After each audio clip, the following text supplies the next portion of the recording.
One. Yeah, make sure you mute your YouTube. Good evening, everybody. Welcome to the stream tonight. Sorry, I've just pulled Andy in last minute, so I've just got to pull him in on the cam. Make sure you turn your cam on, Andy. Jinky. That'll scare the buggers. Yeah, I'm just quickly sorting this out because Andy's just come in, so I've got to grab him and I've got to work out which one is actually Andy.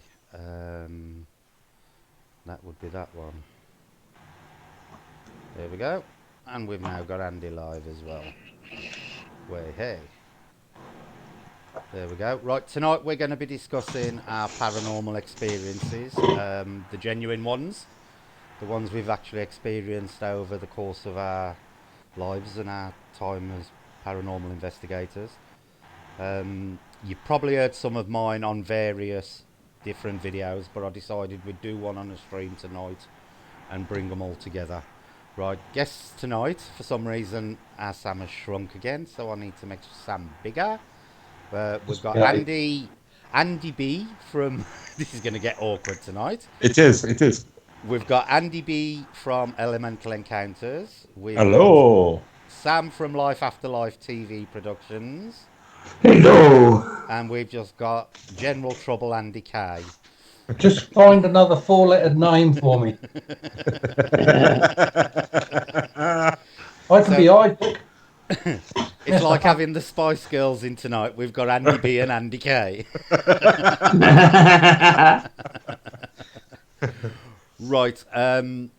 I don't know what order we're going to start this in. Do we want to do it with you doing a story first, Andy B, and then Sam, and then Andy, and then me? Or do you want to do it in another order? I don't mind at all. Okay, then. We'll start with Andy B first, then. Okay. I don't know which one you're going to start with, Andy. Hold up. Right, I'll start with what I once thought was a potential poltergeist. Okay, coke. Okay, doke. Mm-hmm. So this was back in 1997. And it was in an old terraced house that we moved into. And things started, I would say, roughly 2 weeks into moving there. And what we were discovering first was when everybody left the house, we'd come back, and on my mum and dad's bed, there'd be feet marks on the bed, like somebody had been like jumping up and down and bouncing out bed. Yeah. There were all that sort of thing going on, and I can remember seeing it and like, oh, what's going on here, you know? And one particular night, we went upstairs, and because I didn't have a TV in my room, so I used to lay on my mum and dad's bed for an hour, watch it TV before going to, into my room and going to sleep. Yeah. And I walks in, and she always had a right long standing mirror, right? Yeah.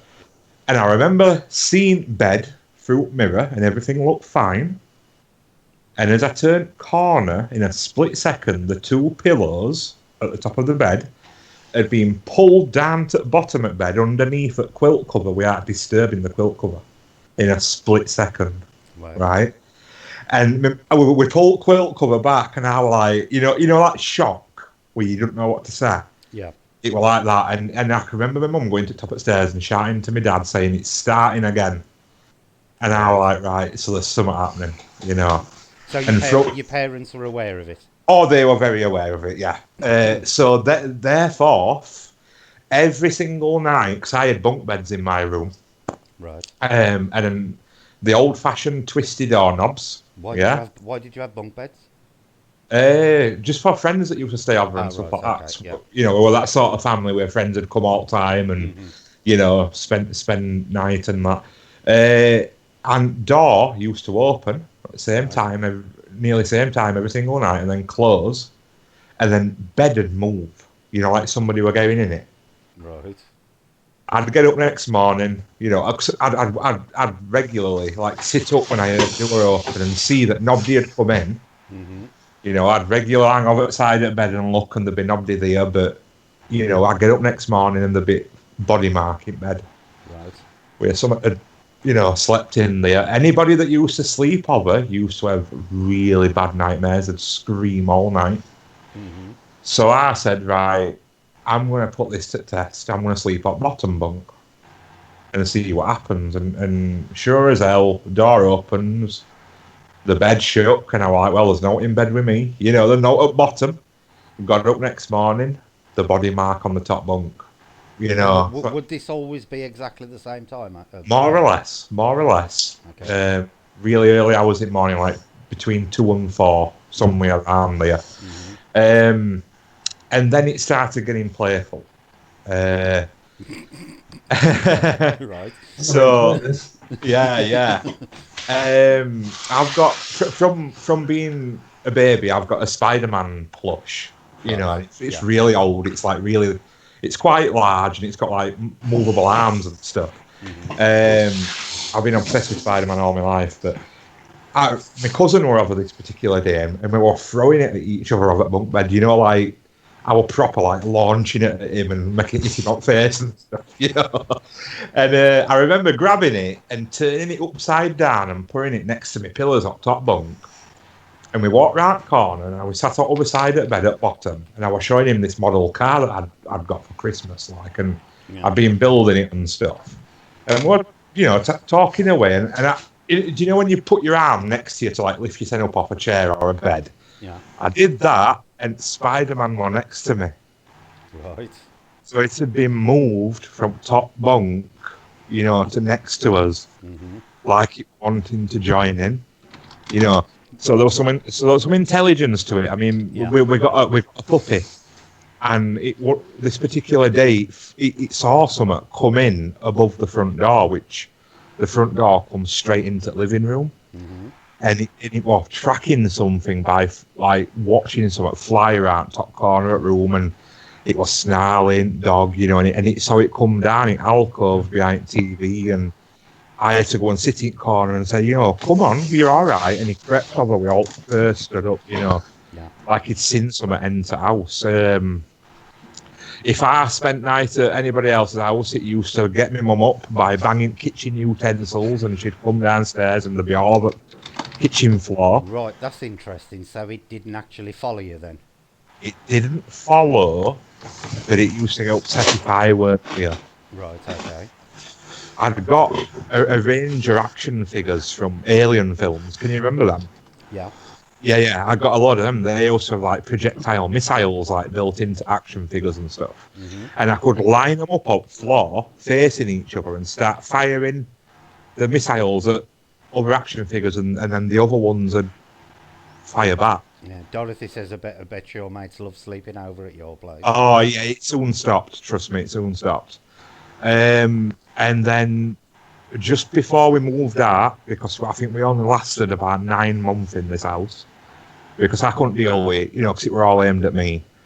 I saw it. And between living room and kitchen, we had like a glass corrugated sliding door. Yeah. And I'd just been watching Omen 3. Because, I love probably not the best thing to be watching when that's Yeah. And I turned lights out and whatever, and went into the kitchen, and I heard my mum shout, and she was like, "Can you grab me my tablets? I forgot them." And I was like, "Yeah, cool." So I like kind of looked at the glass door, and I saw this child-sized, I would say about 7-year-old height figure that was just all grey, but he had got like a bob shape to air, where your air flicks out. Yeah. There was that sort of shape, and it was stood there behind glass, and I walked across the kitchen, and even though it was flat grey, you could tell its head turned and followed me. Right. Over to the kitchen drawer, and I kept my eyes on it all the way, grabbed tablets, ran to stairs, and then just shut my head on the staircase and just, didn't know what to do. But after that, we relatively moved house, so I never found out much more about it. But yeah, it was quite an experience. It was 9 months solid of activity. Wow. Yeah. Very, very similar to mine, actually. I'll tell mine at the end. Okay, so yours is slightly different to mine, Andy, in the fact that it didn't follow you, whereas mine did used to follow me. Right. So that's quite interesting in that difference. Okay, Sam, let's hear your first one. Yeah, the one that sticks in my mind the most was one morning, actually, in this apartment here, which is only 2 years old, by the way. I was woke up at 6 o'clock in the morning, and I could hear this banging and laughing of a cage and a lot of racket out in the hallway here. And I kind of thought, I'm still half asleep or I'm in sort of a dream or whatever. So I sat up in the bed for a couple of minutes and I was just listening out, and I could hear this kid running up and down the hallway, laughing and as if it was kicking a ball or something. It was making a terrible racket at 6 o'clock in the morning. And I was trying to, I was sitting there and I was half of me was terrified sort of thing, and the other half of me was wondering, why is there a kid in my hallway? So anyway, I get up out of the bed and walk to the door really, really quietly, and then all of a sudden I open the door, and the dog is in the hallway, panting and wagging the tail as if, it's just had some excitement. Because my dog spends most of the time sleeping and that. Right. So, I'm there and I'm scratching my head and I'm wondering, what's going on? Mm-hmm. And that night I decided, that night, number of hours later, I decided, I'll do a spirit box and, I'll ask for a child here and that. And next thing I get, this child's voice coming through. Right. And I'm getting the word Tim, and then I'm getting the word Timmy in the one spirit box session. Mm-hmm. And then I remembered I bought this teddy bear off this paranormal investigator, a static bear. And I had a conversation with him, because, I was all excited about getting this bear. Yeah. And that, and he says, just to tell you, we had to stop using it because we brought it to a children's hospital. And ever since we brought it to the children's hospital, we've had activity in the house. Right. And the static bear just keeps going off, and we can't use it anywhere because it just keeps going off. Mm-hmm. And that nice, and he says, we done a spirit box session and it's a kid. And I says, can you tell me the name of the kid? He said, Tim. I says, that's all I need to know. Wow. Do you know? Yeah. And I don't know if you've seen the video I done the way back. I was actually in this position here when a ball of paper flew past my head. Yeah. And you could hear the impact. Yeah, I remember that one. I live on my own. Yeah, I remember that one. I'm there with my dog. How can a dog throw a piece of paper? Exactly. Do you know? So, it makes me think, I'm in a house that's 2 years old. Mm-hmm. Does the energy of spirits or whatever attach to objects? I don't know, but it's a strange one at the same time, Yeah. I'm just reading Chrissy Lofton's. I think it's Lofton. When my grandma or my mum would get me ornamental dolls for holidays of any kind, before too long the spirits that had already been around me would move them round. They'll move the two I've left still. That's quite interesting, Chrissy. I'm afraid they'd be gone out of my house. I've got a big dislike of dolls. Anyway, and especially if they're doing stuff like that, they'd be gone.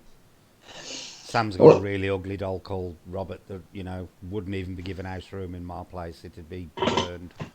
It really would. I bought little toy blocks and snooker balls and marbles and stuff like that. Mm-hmm. And I do leave them about. I have soft toys there, and I do leave them about. And if it is a spirit of a kid, it's an offering to them, and they can play with it whatever they want and that. I did try a marble experiment on the coffee table, and the marbles were not moving. It was on an even coffee table and stuff like that. And I wasn't even thinking about filming at this time. You know, I was just concentrating. Yeah. And I asked the marbles to be moved, and one of the marbles kind of moved around in a little small circle. Honestly, Sam, marbles are a right big deal. No, they Yeah. are. I used to hear in an old house marbles being dropped onto a wooden floor and they'd all roll and clatter. Yeah. And the one out there, and I had a carpet. And it was like, well, how can that be? And with fair, they sometimes give you a gift of a marble. So they are a big deal. You're onto something with marbles there. Just like, you know. Yeah. Chrissy says her kids hated her 2 dolls. I can totally agree with them there, Chrissy. Dolls are a big no-no in my house. I've never done an investigation with one. I never want to do an investigation with one. Sam does this nasty thing of keep getting Robert to say hello to me whenever he uses it, and I absolutely hate that doll.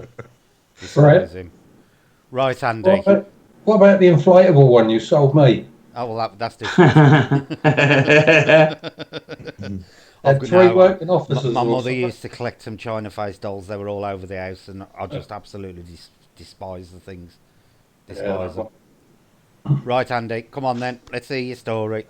Right, about 2003, I blew me back out bad. The bungalow I was living in at the time had a massive living room with 2 doors, one at the far end, one at the end. I was sleeping out on the floor. Girlfriend gave us a kiss goodnight, and off she went.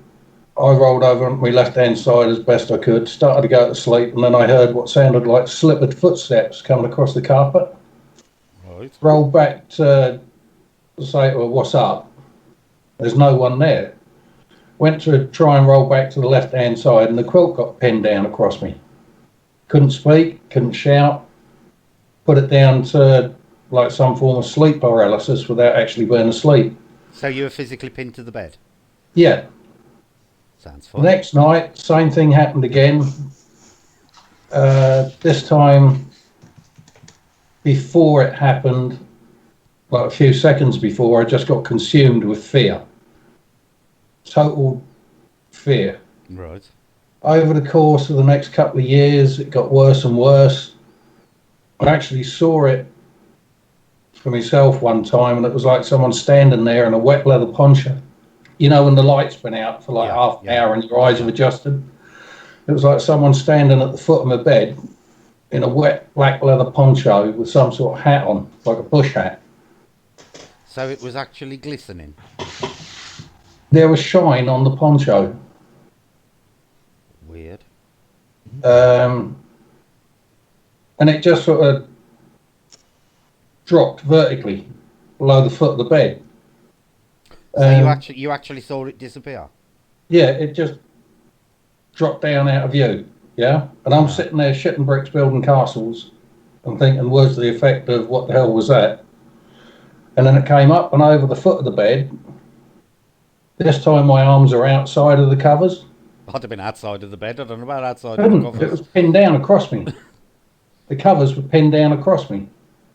Right. And I'm reaching for the light with the left hand, trying to get that to switch on, because whenever it switched off, whenever I switched that light on, it went and the fear went instantly. Okay. And that night, whilst I'm trying to push it away, my right little finger goes in its mouth. And after I've hit the light, I'm laying there shaking, looking at my hand, and there's like a human bite mark each side of my hand. Is this where you went to push it off? Yeah, where I'm trying to push it away type thing. Yeah. The little finger's sort of gone inside its cheek or something. And I spent the rest of that night drinking coffee and smoking fags like they were going out of fashion. Yeah, I would have done. Over the course of time, it got worse. I went and saw my doctor. He's put it down to bad dreams. And I said, if you'd have seen my hand, you wouldn't put that down to a dream. Maybe you'd done it yourself. Now, I defy anyone here to bite the outside edge of their right hand. No, You just can't get it in there properly, can you? No, plus it's my back finger as well, so I can't. I spent thousands on people trying to get rid of it, Reiki and anything else, even hypnotism. Right. because I was convinced it's all me. Yeah, it's up here. It's not real, but whatever done that to my hand was something else. And it got me one night when I was lying face down in the bed, and it pinned me down. And that night it was just battering the crap out of me, and my back kept stinging like it was being cut. Yeah. And in the morning, there's like 4 sets of fingernail scratches in various directions over my back. There's bite marks all over it. And I went to the doctor and said, look, you still think this is in my dreams? And I pulled my top There's off. absolutely no way you could bite your own back. No. And by then, they'd started to bruise as well. Mm-hmm. There was broken skin on there was bruising. And this followed me across 4 different addresses at various ends of Essex. And each time I was free of it, it would show up again. Yeah. Touch wood, I've been free of it for 8-10 years, something like that. So did you change anything for it to disappear apart from... Right. I spent all those thousands on trying to get rid of it, yeah? Yeah. No use. Mm-hmm. One of my mates, he comes from a religious family, and I've got no time for religion. Right. I don't disbelieve in faith, because faith is a totally different matter. Faith is 100% belief, yeah? No one can prove to me that God exists, but they can prove to me that they absolutely believe he does. Mm-hmm. Yeah? Religion, on the other hand, is, to my way of thinking, an indoctrination that is based around control of other people, and very little else. Take the Bible, there's 10 lines in there from God, allegedly, the 10 Commandments. Everything else is written by man. Yeah, exactly. And that's not meant to be offensive to any Christians, it's just my own personal opinion. Mm-hmm. But a friend said to me, I was falling to bits after yet another attack where I was clawed and bitten and punched and God knows what else. And I said to him, look, if this don't end soon, I'm going to finish it myself. I'm just going to top myself to get away from it. So it was getting that bad? It had gotten that bad. It had gone on for about 5 or 6 years. It got that bad that I wouldn't sleep in a room that didn't have at least one light on. The reason I had at least one light on is because the bulb in the bedside lamp blew one night. And I just shit myself, ran out of bed and hit the bedroom light, for want of better words. And ever afterwards, I had both lights on all night, every night. Wow. He said to me, look, just try one thing for us, say the Lord's Prayer. Mm-hmm. I was like, get a life, mate, you know how I feel about that crap. He said, just try it, not a hope in hell. And that night, I'm laying in bed, about to shut my eyes, and I'm thinking, there's no one about, no one will see me say it, no one will hear me say it. Yeah. I'm shit scared again. So I said it, and that night nothing happened. So the next night I said it again before going to sleep. But it still took me about a year to be able to get so as I could turn the light off before going to bed. Do you think, Andy, that it was actually the Lord's Prayer itself that got rid of it? Or I don't know whether or do you think it was your belief that it would work that got rid of it? I didn't believe it would work. It was a case of I've tried everything else, why not give this a go in private, you know? Mm-hmm. No one's got to know that I actually did it. Yeah, yeah. And I think I left it about a month or 6 weeks, something like that, before I told my mate, you know what, I tried it and so far it's worked. He said, I told you got to believe in... whoa, don't go down there, mate, you'll turn me right off it. Yeah, yeah. And I don't know whether it's placebo or whether it's real. I'm just grateful it's worked. That it stopped. Yeah. Nicky Noom had quite an interesting observation there before I ask Andy what he thinks it could possibly be. With cases of sleep paralysis, a lot of the times there is always these shadowy figures that people see in a lot of cases. Do you lot on the panel think that shadowy figure is as a result of the sleep paralysis? Or do you think the sleep paralysis is as a result of the shadowy figure? Both. You think both? Yeah. If people are only seeing and mentally feeling, for want of better words, like with me, the fear, if all I got was the fear and all I got was to see it, yeah, then I would blame the sleep paralysis. Right. And I forgot to mention one bit. This always happened between 20 and 40 minutes after I turn that light off to go to sleep. Because ever since I was a kid, the last thing I do at night is look at the time, so I know exactly how long I've got before I've got to get up. Yeah. So it weren't actually fixed to a specific time. It was fixed I to could go to bed it at was 8 fixed o'clock to a at night. I specific could go to time bed period. 3 o'clock in the morning. Yeah. It'd be between 20 and 40 minutes after that light went out. And I don't know how quickly someone goes into seriously deep sleep. I know from what I remember reading about REM sleep, I believe you're in light sleep for an hour, then you go into deep REM sleep for 2, and then you go into another lighter phase as you're coming back out again. And apparently you go through 4-hour cycles of sleep. So it's normally the first hour you're in light sleep, and then for 2 Yeah, hours. and that's assuming you go to sleep straight away. Yeah, exactly. I wanted to ask. Hang on a sec, Sam. Fran Benson says, "Have you got any military experience, Andy?" I haven't, no. I wouldn't sign up for the military if they paid me.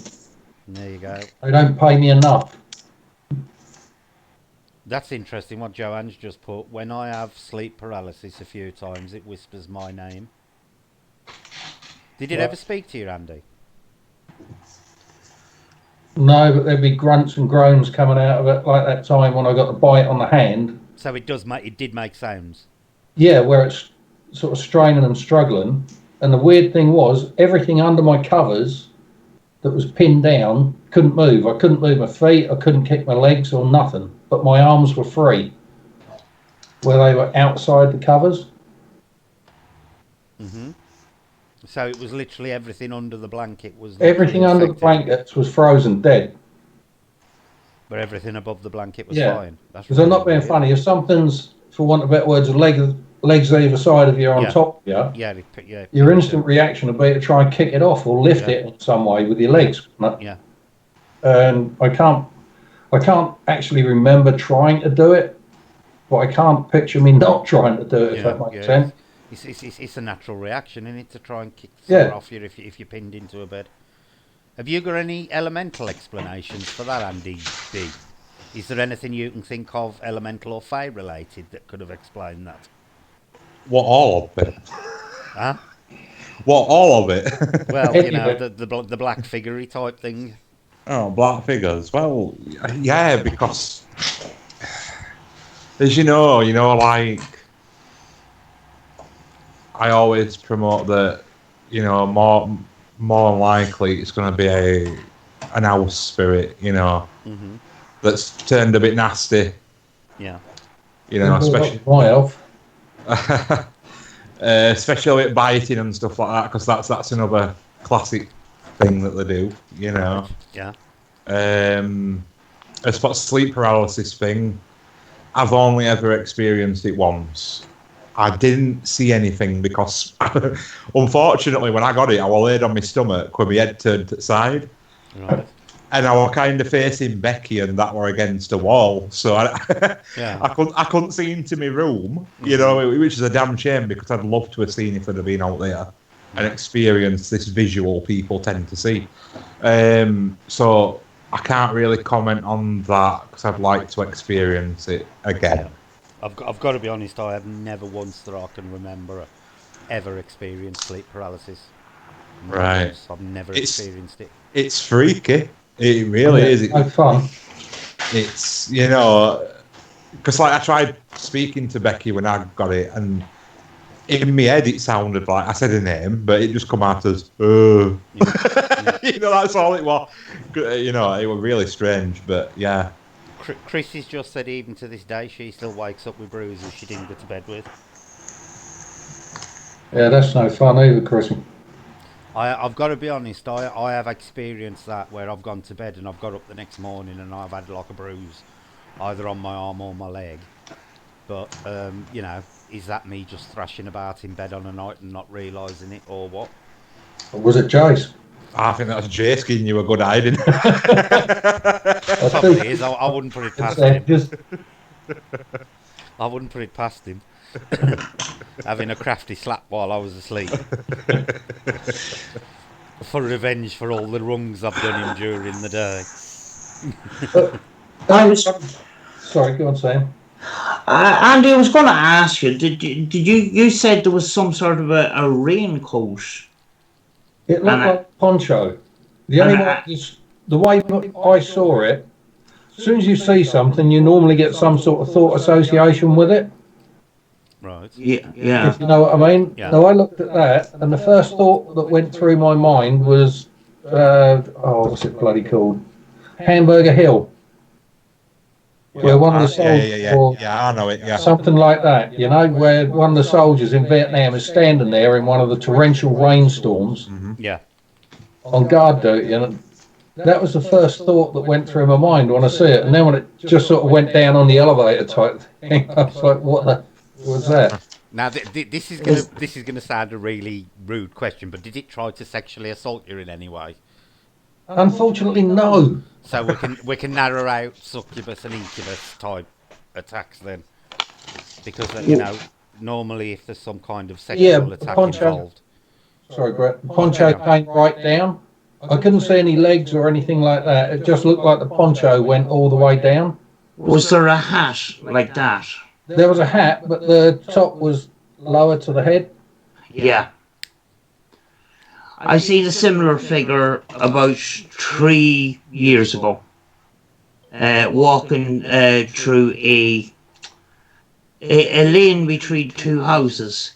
And I thought it was kind of strange because it was actually a hot summer's night and I couldn't sleep, so I decided to go for a walk. And I kind of got freaked out when I seen this figure walking towards me. It seemed to be an old lady. I got a little bit scared.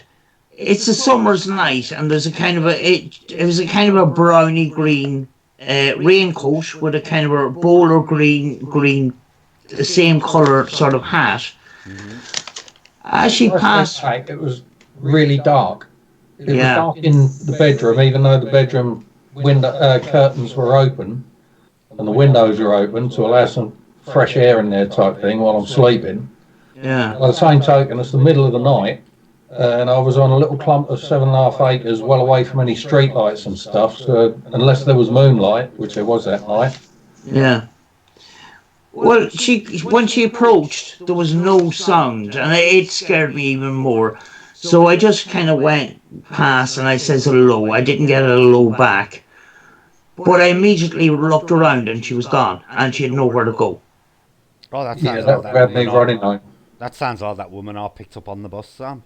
Yeah, She never said a word to me either. do you know? Did you tell? You know, having raincoat and a bowler hat in the middle of a hot summer, it was kind of weird. Yeah. Do you know? Why do you think a lot of these shadow figures are are reported wearing hats? Because I've discussed this with Andy and I said it's interesting. There are a lot of the fire, particularly associated with hats and stuff like that. Hide their face. Is it something to do with an elemental thing that they like wearing hats? Because a lot of the different fae wear hats, don't they, Andy? Oh yeah. You know, Yeah. even if they don't wear any other clothes, hats are like a must-have. Hats are like a must-have fashion accessory. Stephen says I had a night when I was in a dream trying to wake up and couldn't wake up. That's a form of lucid dreaming, isn't it? That one. Miss Q, I will post the link in the comments after the live. Just watched the video on the shadow people. It was great. They're a very interesting subject, Miss Q, shadow people. But that one of yours, Andy, what's really interesting about that one is the fact that there was like a set time to it. It weren't a fixed time, but there was a set time to it. In relation to when I'd go to bed. And that was exactly the same when I at the old house when I had that mimic recently that was mimicking Jason. It would always do it between 10 and 15 minutes before Jason actually arrived at the house. I always knew when Jason was coming because I'd get that hello in the kitchen and the dogs would go bolting in there, and he weren't in there.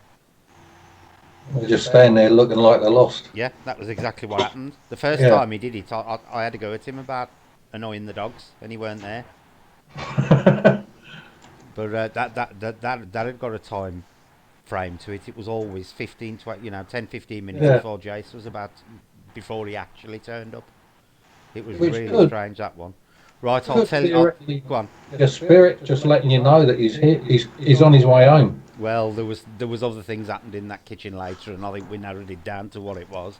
Kinky. Now it tried to poison me, but Oh, right. He fell.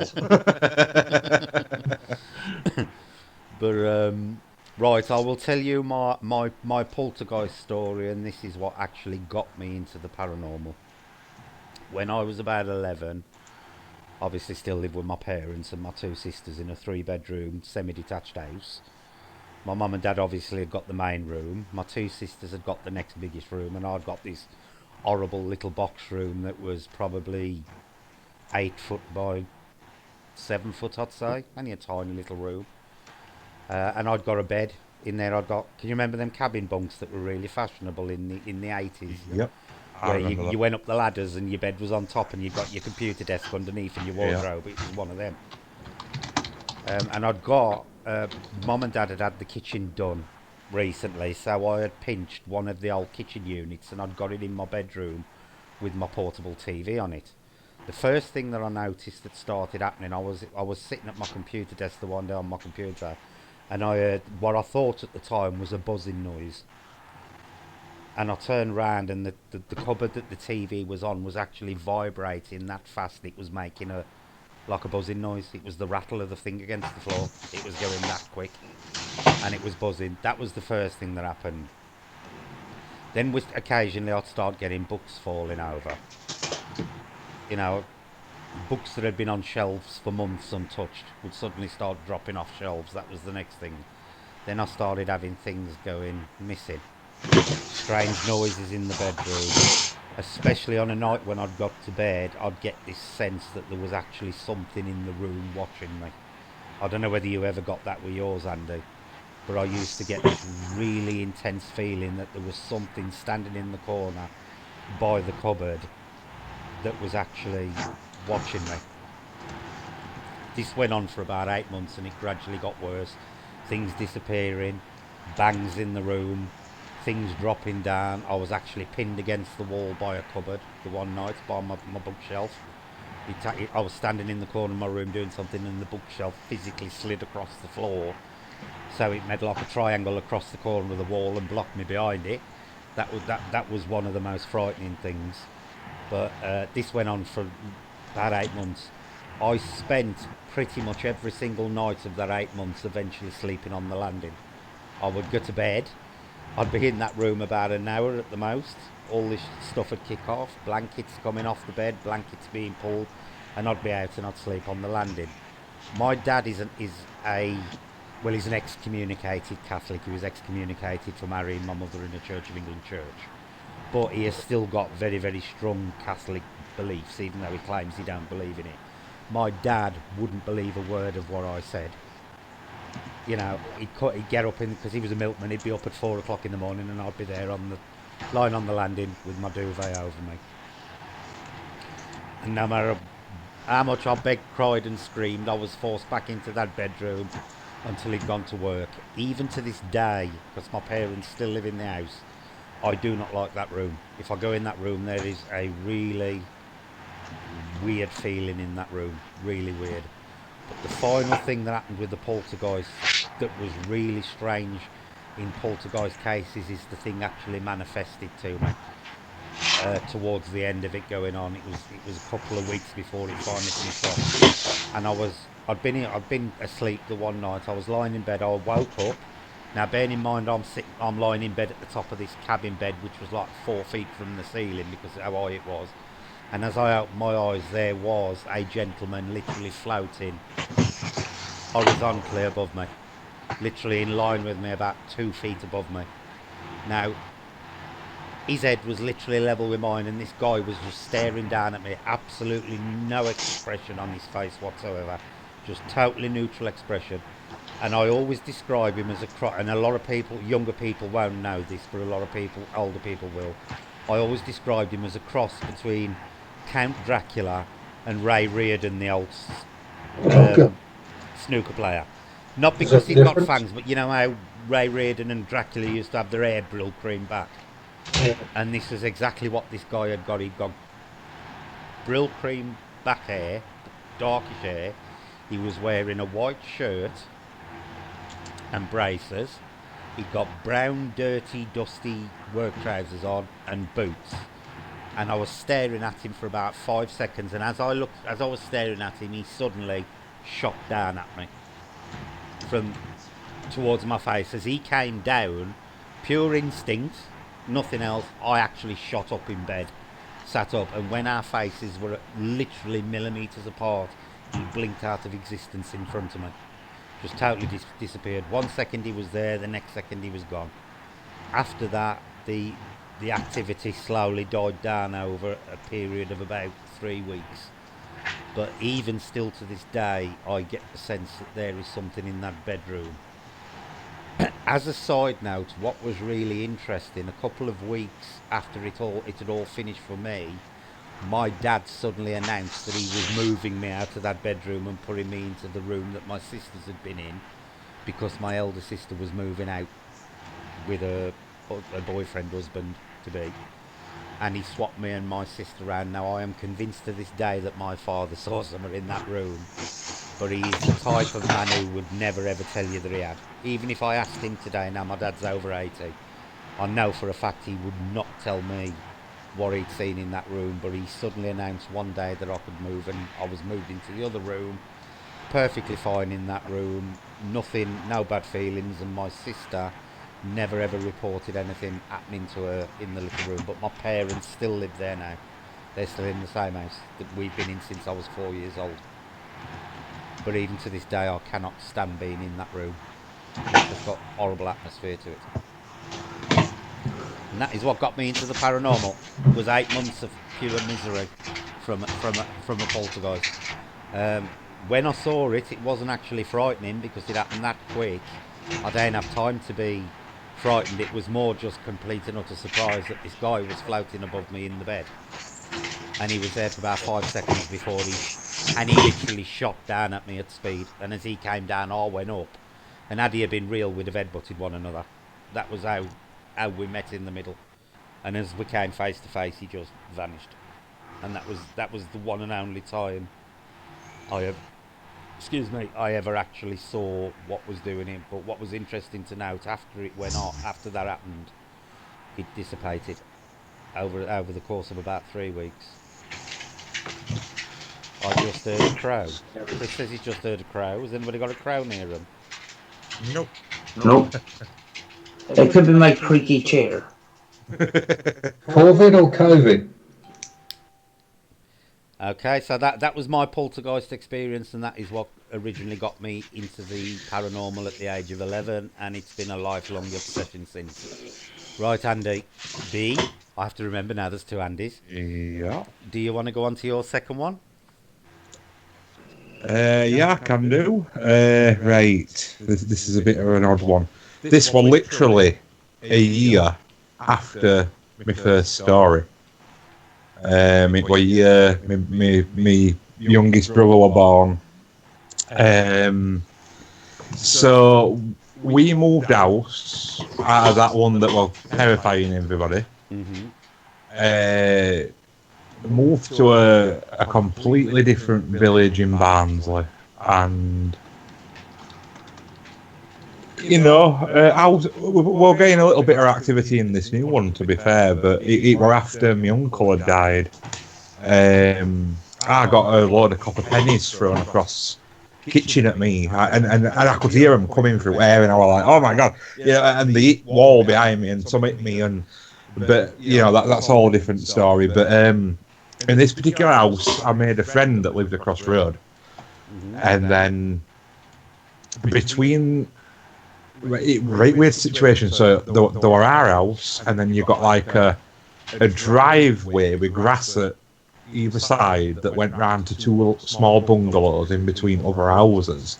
Yeah. And his house was just behind that, so his garden fence we could see from being stood on that grass. That's where all like young'uns in the area used to congregate at night and play mayhem and stuff like that. And this lad were a little bit gullible, and me being into X-Files growing up and all that sort of stuff, I told him that you could hack FBI documents and Right. you know, so we used to type them out at school and take them to him and then say, yeah, this is what we've managed to hack out at FBI and stuff. And he'd believe all that, you know. Absolutely brilliant, this lad was. And I was having him on with this for quite a while and playing Close Encounters theme on my keyboard, you know, and saying that's how you communicate with him and stuff like that. Because he'd never seen film. So he, you know, he absolutely believed all on it, you know. And this particular night, we sat in the bedroom and, you know, I was messing about with keyboard and we got the window off and there was this massive crack of thunder. And you know, I says, quick. I says, flick lights on and off right quick. It signals aliens, you know. Right. And he looked and he starts doing it, you know, and then there's this crack of thunder again. I was like, that's them answering, obviously. Mm-hmm. But it turned weird. Right. It turned weird. I'm not saying that. I think that was a coincidence, right? But his mum used to shout him in at 8 o'clock every night. Yeah. Anyway, it were getting to about 5 to 8, so we went downstairs, went to the front garden gate, we're having a chat, you know. Went across the road onto this grassy area on this driveway. Yeah. And we're just waiting about, you know, and me, I've always been a person that looks up. You know, I love stars. I'm sorry to interrupt, Jandy. I'm watching Sam's face very carefully as you're telling this story because I know what's coming. Okay. I've always, you know, I'm same now. If I'm having a smoke at the back door, I'm staring at sky. You know, it's just the way it is. And I remember seeing 3 brighter stars that, you know, you can formate stars and it looked like a triangle. You know, they weren't moving around, but the top one looked like it split. Right. I could see a little white light that come away from it, and I was like, "Whoa, what's that?" You know. And he comes walking over to me, and he's like, "What are you staring at?" And I was like, "That's," you know, trying to point it out to him, and he was struggling. He was blind as a bat. Yeah. And I'm like, "That star up there," I said, it split. Anyway, I saw it do it again, and it went back into its then. Right. And he was like, "Oh, send people for non-Yorkshire people. That means self." I struggled with that. Oh word. yeah. Anyway, I looked at him, you know, to right hand side because he was stood on my right hand side. Yeah. Excuse me. And above his head, I could see this shape coming down, though it were absolutely silent, right? And I mean slow, just drifting, and it was flat at the bottom with a dome on top, you know, like just curved to each edge. Yeah. I could see red lights chasing right bottom on it, and then a really sharp red flame at back of it, although quite small.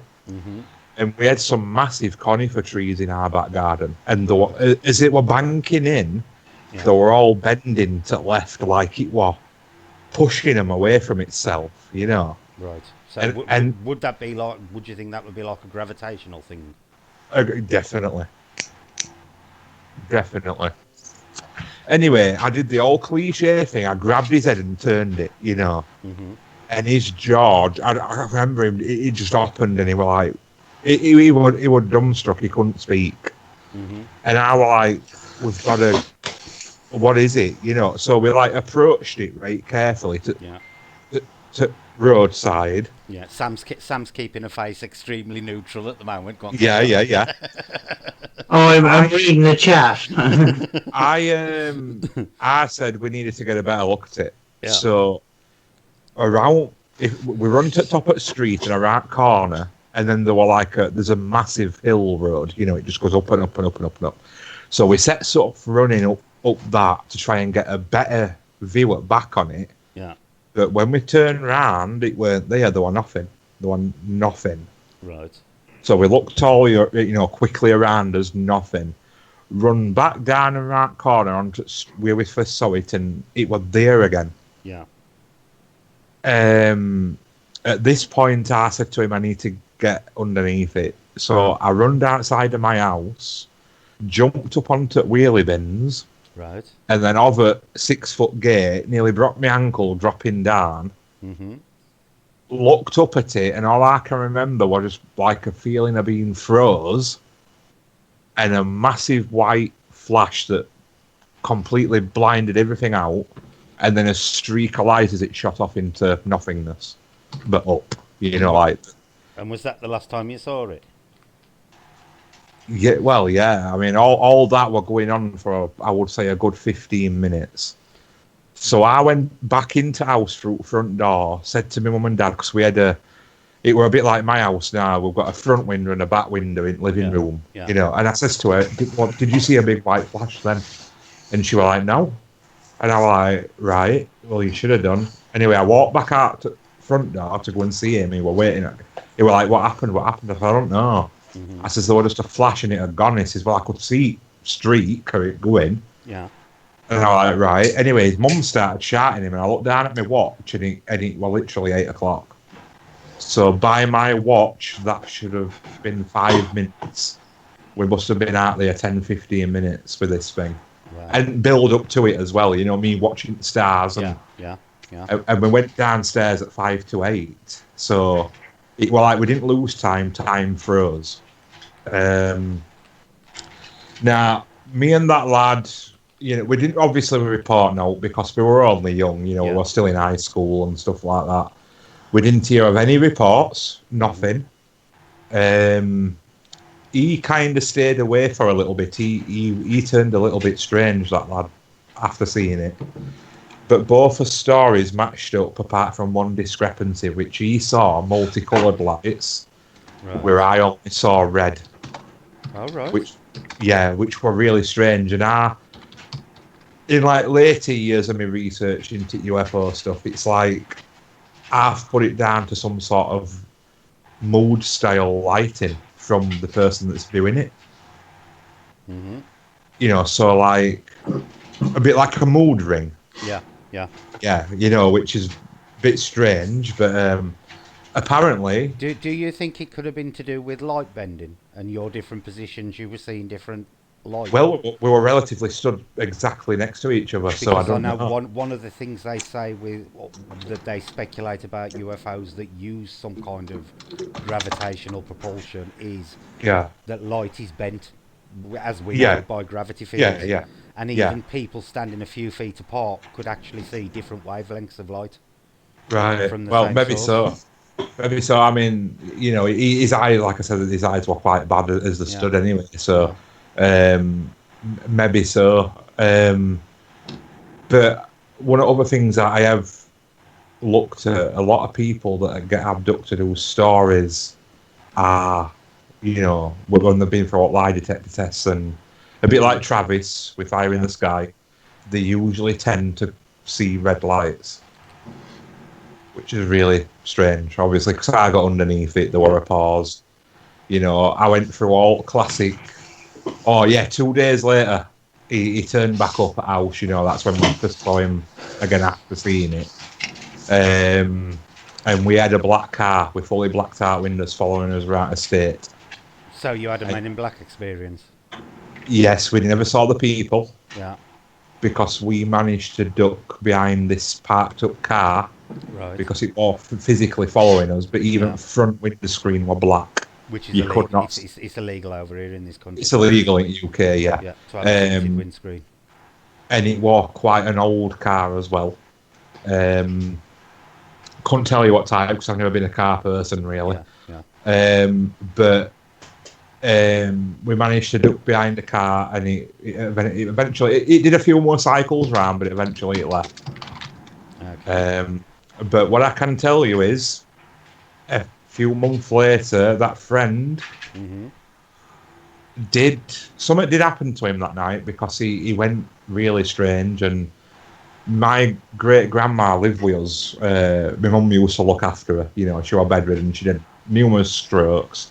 She couldn't walk. And on this particular day, where I asked him to make my grandma a cup of tea while I were on phone to my mum, and he purposely lathered a tea with salt and quickly left. And when he left, I went up to see her. I went to sit here, and she was like, "There's something wrong with that tea. It tastes funny." And I was like, "Why? What do you mean?" And it was really weirdly coloured. So I had a quick sip on it, and it was just cake with salt. God. And we don't know what had happened, but I confronted him about it, and he was like, "No, it weren't me. You know, I didn't do all that." I'm like, "Well, you made the tea, you know." Yeah. But friendship kind of ended there, and apparently he works with old people now, which is really strange. Oh God. But you know, of assaulting a person that suffers with strokes can be lethal, you know. Okay. So Go on. yeah. Right. No, I was going to say it went a bit crazy. Yeah. Right, Sam. As a total non-believer in aliens, what do you think of that story? And if you think he's bullshit, say he's bullshit. Andy won't mind. No, I mean, like, you know, people have had experiences, and it's not that I don't believe people. It's just I'm very, very skeptic about a lot of things until I experience it myself. Yeah. There's nothing wrong with healthy skepticism. Yeah, yeah. I mean, like, you have the people that have genuine stories, and then you have the people that are attention seekers and will, you know, make up any story to get some attention. Yeah. You know, there has been numerous sightings from you know, airport, from air traffic controls here in Ireland, of strange lights in the sky. You know, the recordings, the audio recordings have been recorded and in some cases public. Yeah. You know, where they are seeing these strange lights, and they're reporting it to air traffic control and that, and you know, it's a thing that we don't exactly know what's going on. You know, I think 2 of these incidents were in Shannon. I know for a fact that one of them is a definite. You know. Yeah. But as far as I know, I think there may have been 2. You know, so you know, everybody has their own experiences and that, and you know, maybe I'll have an experience sometime. Yeah. That would. So are you saying that it's not that you don't believe in them, it's just that you simply haven't experienced it for yourself yet? Yeah. Is that more of an accurate description rather than saying, you know, you're a total disbeliever? Yeah, I won't throw it all away. You know,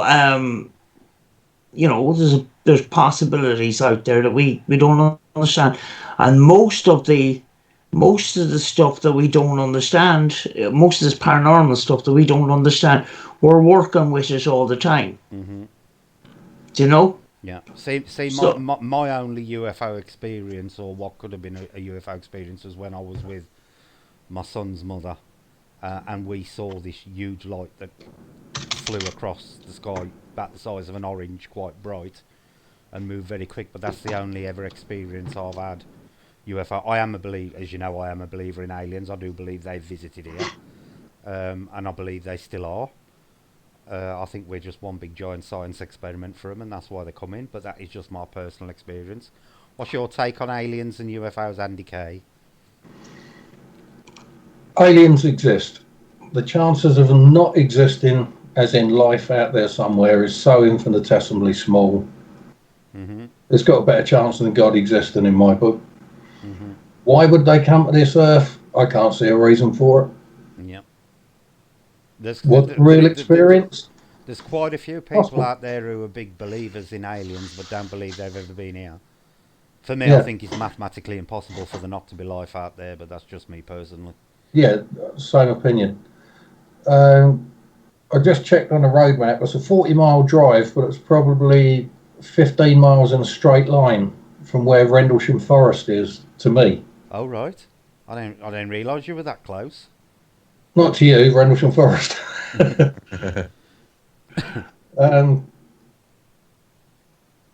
You've got expert witnesses there. You've actually got military witnesses there. Exactly. People that are told to shut up and they haven't. Yeah. People that would have paid a serious price and they gambled on it. Um, there's other people like David Adair, his company, where I don't know if he still works at it. He used to incorporate space technologies into everyday life. Yeah. And one of the biggest ones was Pampers nappies. All right. See, I have heard that night vision was developed directly from technology recovered from Roswell. Yeah, well, he claims to have been to White Sands and then flown off to what is now affectionately known as Area 51. Mm-hmm.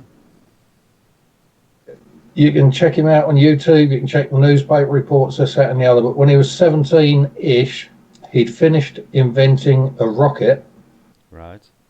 that would give first strike capabilities. But that wasn't the purpose behind him building it. Mm-hmm. When he launched it from White Sands, Yeah. it flew for about 3.5 seconds.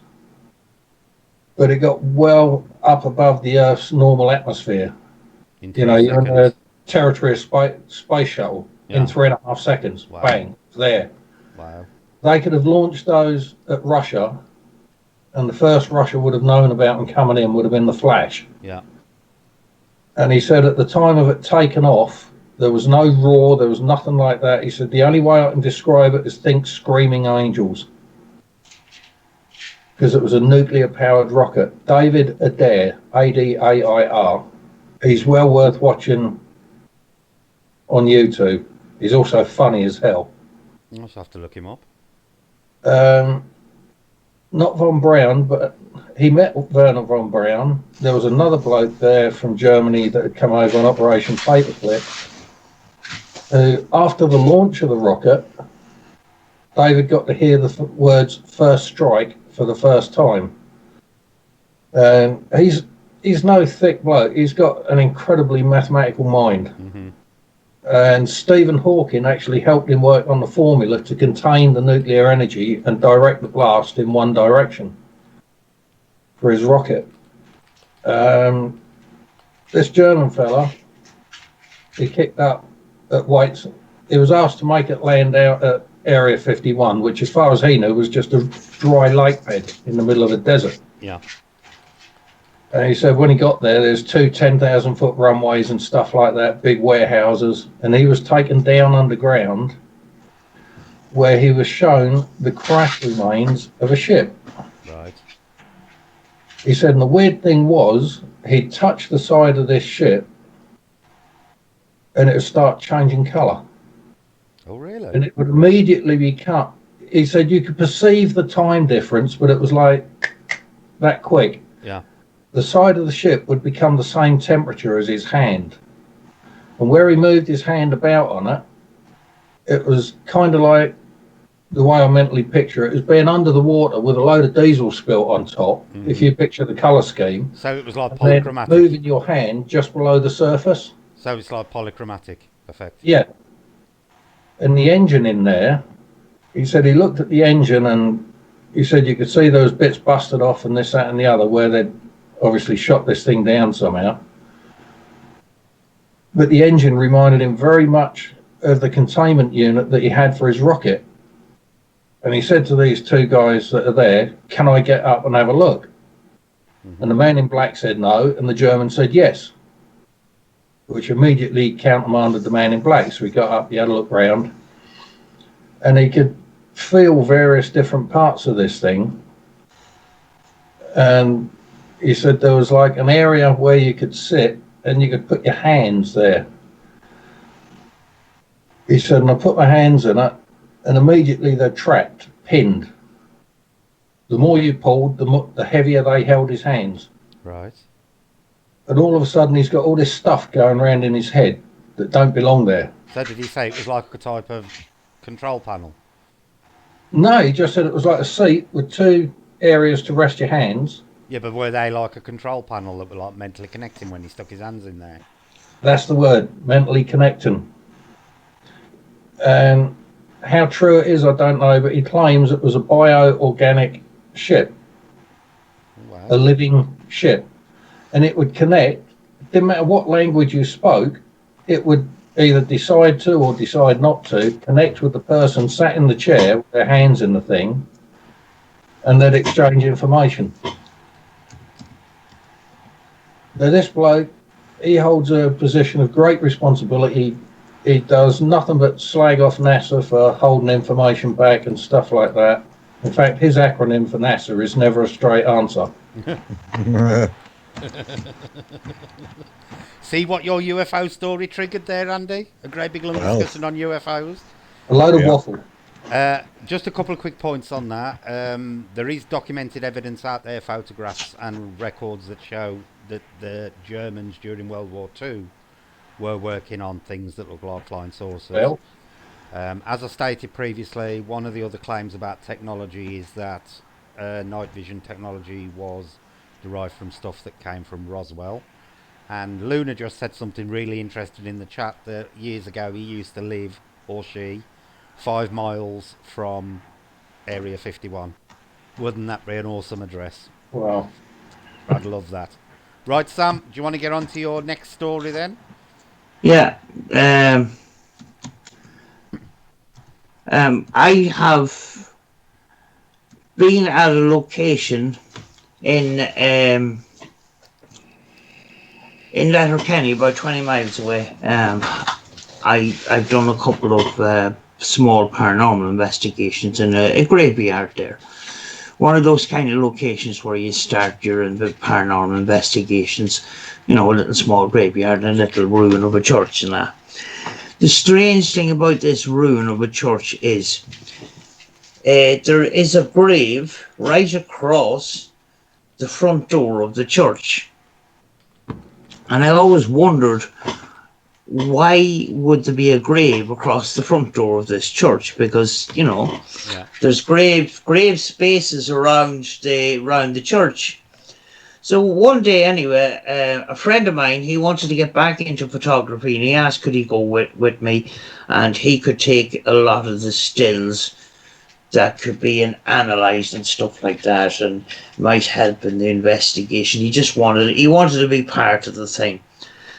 So I decided, I'd let him on that, you know. Mm-hmm. So we end up at this church anyway, and we were talking to two women that were out walking dogs, and they told us the story about the grave that's in front of this little church.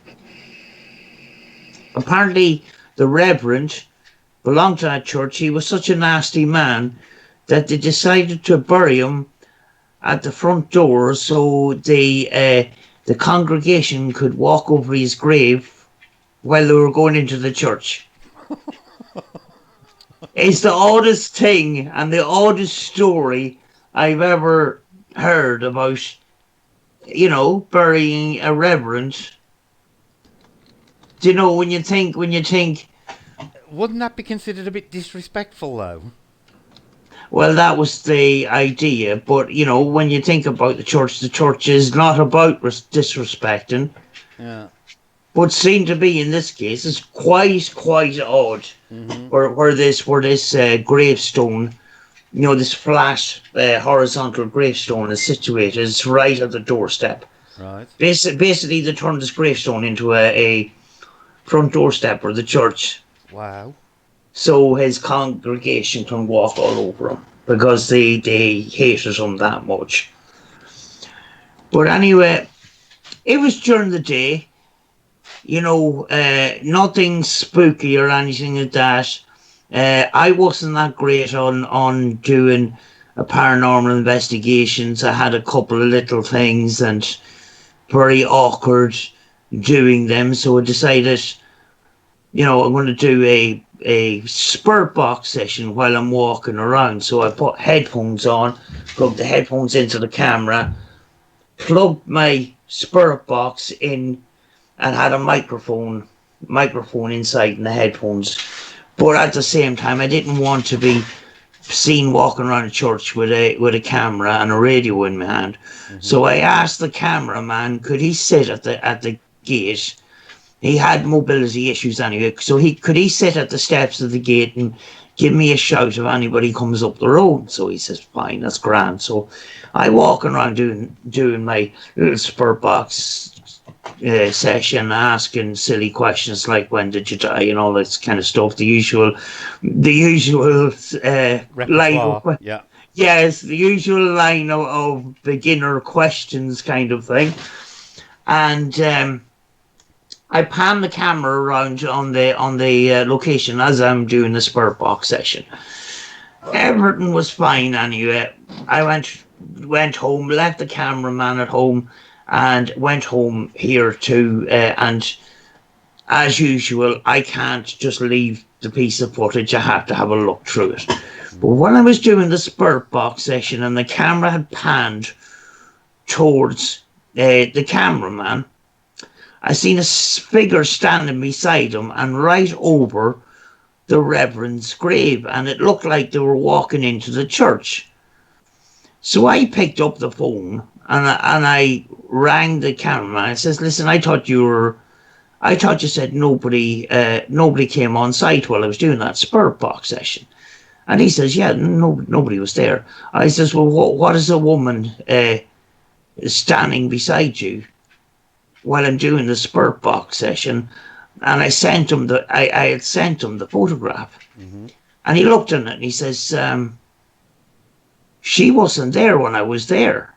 Well, I says, she's flipping there now, like. And then the cameraman says, hold on a second. If that's a human being, she's 7 foot. Wow. So I zoomed in on the picture and that, and I says, it must be a tree or something. But it turned out the figure, there was a wall, there was the footpath that was in a kind of a sunken area, mm-hmm. where there was 2 little containment walls. I actually think I can remember this video you did, Sam, where there was the 2 columns with the gate in between them. Is it that one? Yeah. Yeah. Yeah. So I zoom in on the photograph, and actually the figure is covering the retaining wall on the side that I could see. So and I rang him back and I says, yeah, there's something on that footpath, and it's not a tree, it's not a gravestone. There's 3 pillars there, but there's no pillars where this figure is. So I go back the next morning and I stand in the same spot. I can't figure it out. You know, and this is during the day. People think that, you know, you go into a paranormal investigation, you go there at night time. Mm-hmm. It can happen during the day. I don't class that as a paranormal experience, but I label it as unexplained. Okay. So you don't necessarily class it as a ghost or spirit that you saw? Well, I don't know what I saw, so I can't label it. So that's why I don't. Right. But I'm baffled by it because I just don't know what it is. Yeah. Because the figure is definitely standing on the footpath. People said to me it's one of the pillars. Mm-hmm. I went back and I filmed and I pinpointed there's 3 pillars, I think, in the scene that I had pictured. Yeah. I found out where them 3 pillars were. I did find out too that there was a gravestone, but it was right up against the wall. Right. So I don't know what it was. You know, it kind of it excited me at the same time because it's some of these, it's the visual stuff that is very, very hard to find. Yeah.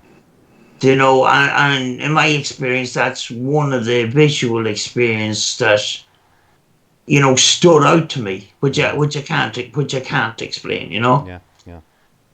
And the thing about experiences like that is, if you can go back to that same location and try to find landmarks that may be, you know, the shape of what you saw.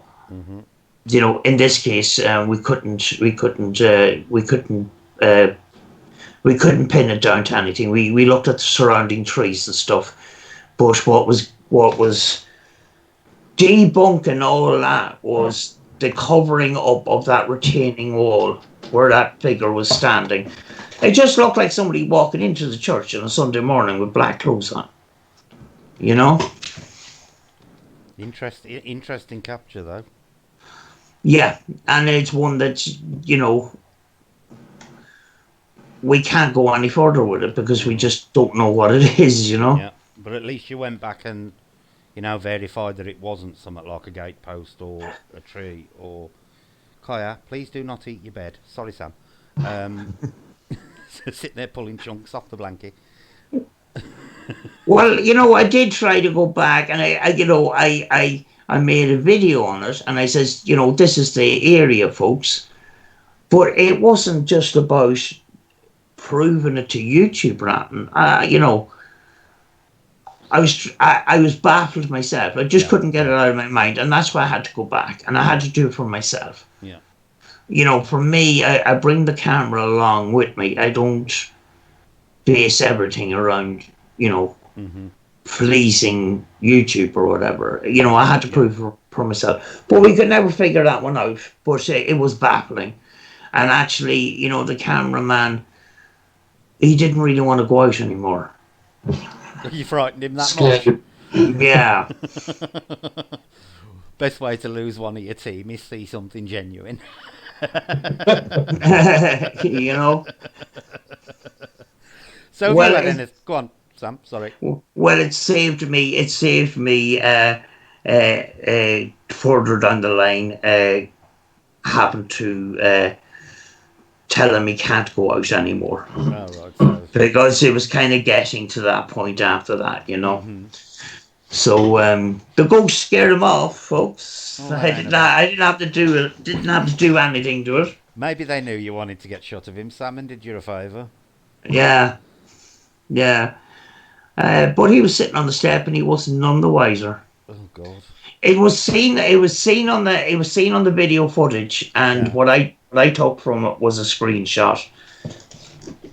You know, so you know, to this day, I can't figure it out. It'll always be in my mind, and I'll never solve it. And that's what happens Yep. sometimes, you know. Yep. And they're always the best sort of captures.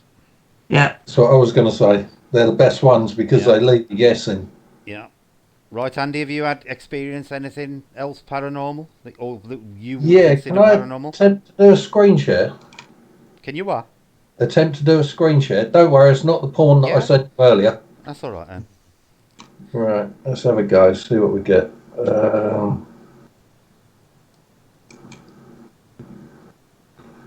Oh Christ, that ain't gonna work. Right,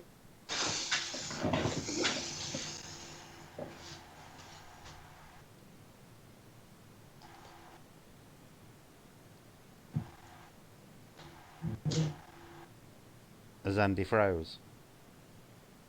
I think so. Has he actually disconnected himself from Skype?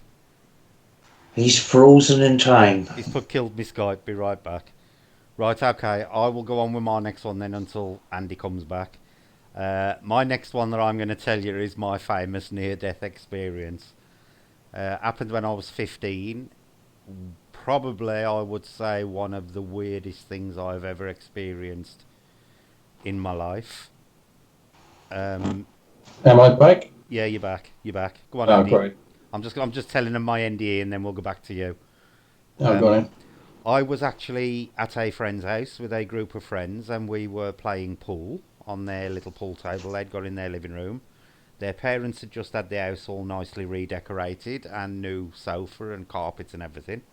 And we were in there having a nice day. I was drinking what I thought was pints of cherryade because I was only a kid at the time, and what I didn't know was they were basically topping up my drink with Southern Comfort and whiskey the entire afternoon. Nice. At some point, it got to the point where I blacked out. I cannot remember. The last thing I can physically remember leading up to the NDE is actually playing pool with one of my friends and taking a shot on the pool table. After that, my life up until I had the NDE is a total blank. The next thing I remember consciously is waking up lying in a bed. Now, what was really interesting at this point is at no point while this ND was going on did I actually question while I was there. Now, what had happened when I passed out, my friends had called my parents to come and pick me up and told them that I wasn't feeling very well. When my parents got there, I was basically unconscious on their living room floor. I had puked up everywhere, apparently, all over their new wallpaper, all over their new sofa, and all over their new carpet. My mother tried to rouse me, apparently, and I was just dead to the world, so they called an ambulance. The ambulance turned up, and on the way to the hospital, I actually died twice. My heart stopped, and they had to use the defibrillator, or whatever it's called, to shock me back into life. And I woke up the following morning in an hospital bed. 24 hours later, I'd been unconscious for. In between, my only conscious memory is waking up in a bed in this place that was totally white. There was no walls, there was no ceiling, and I can't remember there being a floor. It was just a massive white expanse. Now, I always described it as being under a load of fluorescent lights, but the light wasn't glaring to the eye. So I could, it wasn't making me squint, but it was a very bright white area. Just to the foot of my bed, to the right hand side of the bed, about 4 feet away, there was a desk with a woman sitting in it, with her back to me, and she was actually messing or doing something on the desk when I woke up. This woman realised I was awake, stood up, and came walk over to my bed, and she sat on the edge of my bed and started talking to me, telling me I had to get up, I couldn't stay, and I'd got to leave. Now, at this point, I was feeling extremely tired for some reason. I don't know why. Lying in this bed, be quiet. Felt absolutely knackered. This woman constantly shook me in this bed. You can't, and all she kept saying to me was, you can't go to sleep, you've got to get up, you can't stay, you've got to go. And that was the same thing constantly over and over again. It eventually got to the point where I shoved the woman off and told her to go and F off. The next thing I consciously remember is waking up in the hospital with my parents and all my family around me, wondering what the hell was going on. Now, what is interesting to note is I was actually unconscious for just over 24 hours. From the time I was picked up in the ambulance, well, obviously it was before then because they'd sent for my parents, but from record of the hospital I was unconscious. I think it was for about 26 and a half hours altogether. But that experience I had only seemed to take a matter of about 5 minutes, and I have absolutely no recall either side of that experience. But I am convinced at that point I went somewhere, I was at the point of death, and I think it occurred while they were actually defibrillating me, either the first time or the second time. What is interesting to note was when Andy was talking to Claire yesterday, who had also had an NDE, she also brought up exactly the same point about this thing where she was out for a long period of time, but the actual NDE experience was only a short time, but she can't account for the rest of the time. And mine is exactly the same. I was out for 26 and a half hours, but the only thing I can recall in those 26 and a half hours is the 5 minutes of this annoying woman with the red curly hair, constantly shaking me, telling me I'd got to get out of bed and leave because I couldn't stay. And then I woke up in the hospital room. But I do genuinely believe that was an NDE experience.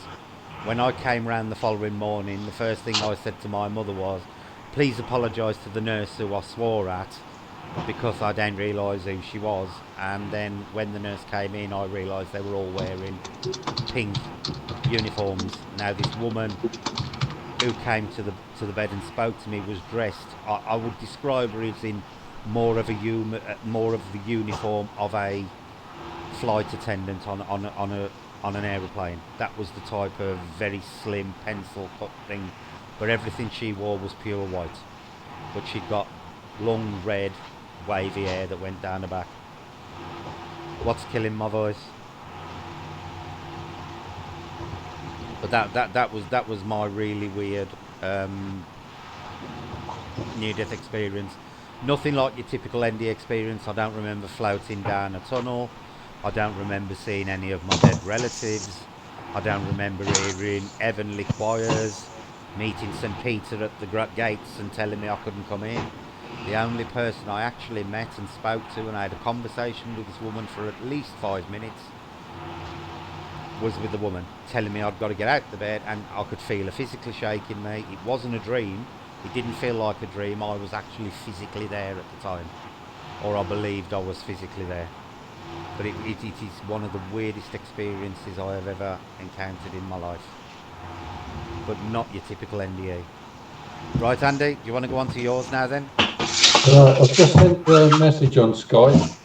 That's that photograph I wanted to share.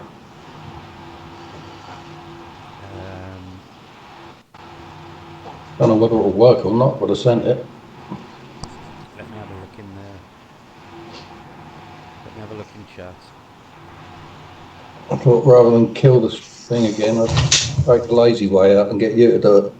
Right, I'm going to put a photo up in a second that Andy's took. No, I can take it. It was taken of me. Oh, right, okay. I need to put it somewhere. Hang on a sec. Just bear with me. Do you want to start telling the story of it, Andy, before I put it up? Right. The photograph was taken of me when I was 8 or 10 years old, sitting on the bow of my dad's boat as we were coming back to the beach. It was a grey, misty day. There was no pink in it whatsoever. I'll leave you to decide whatever it is in the top right-hand corner.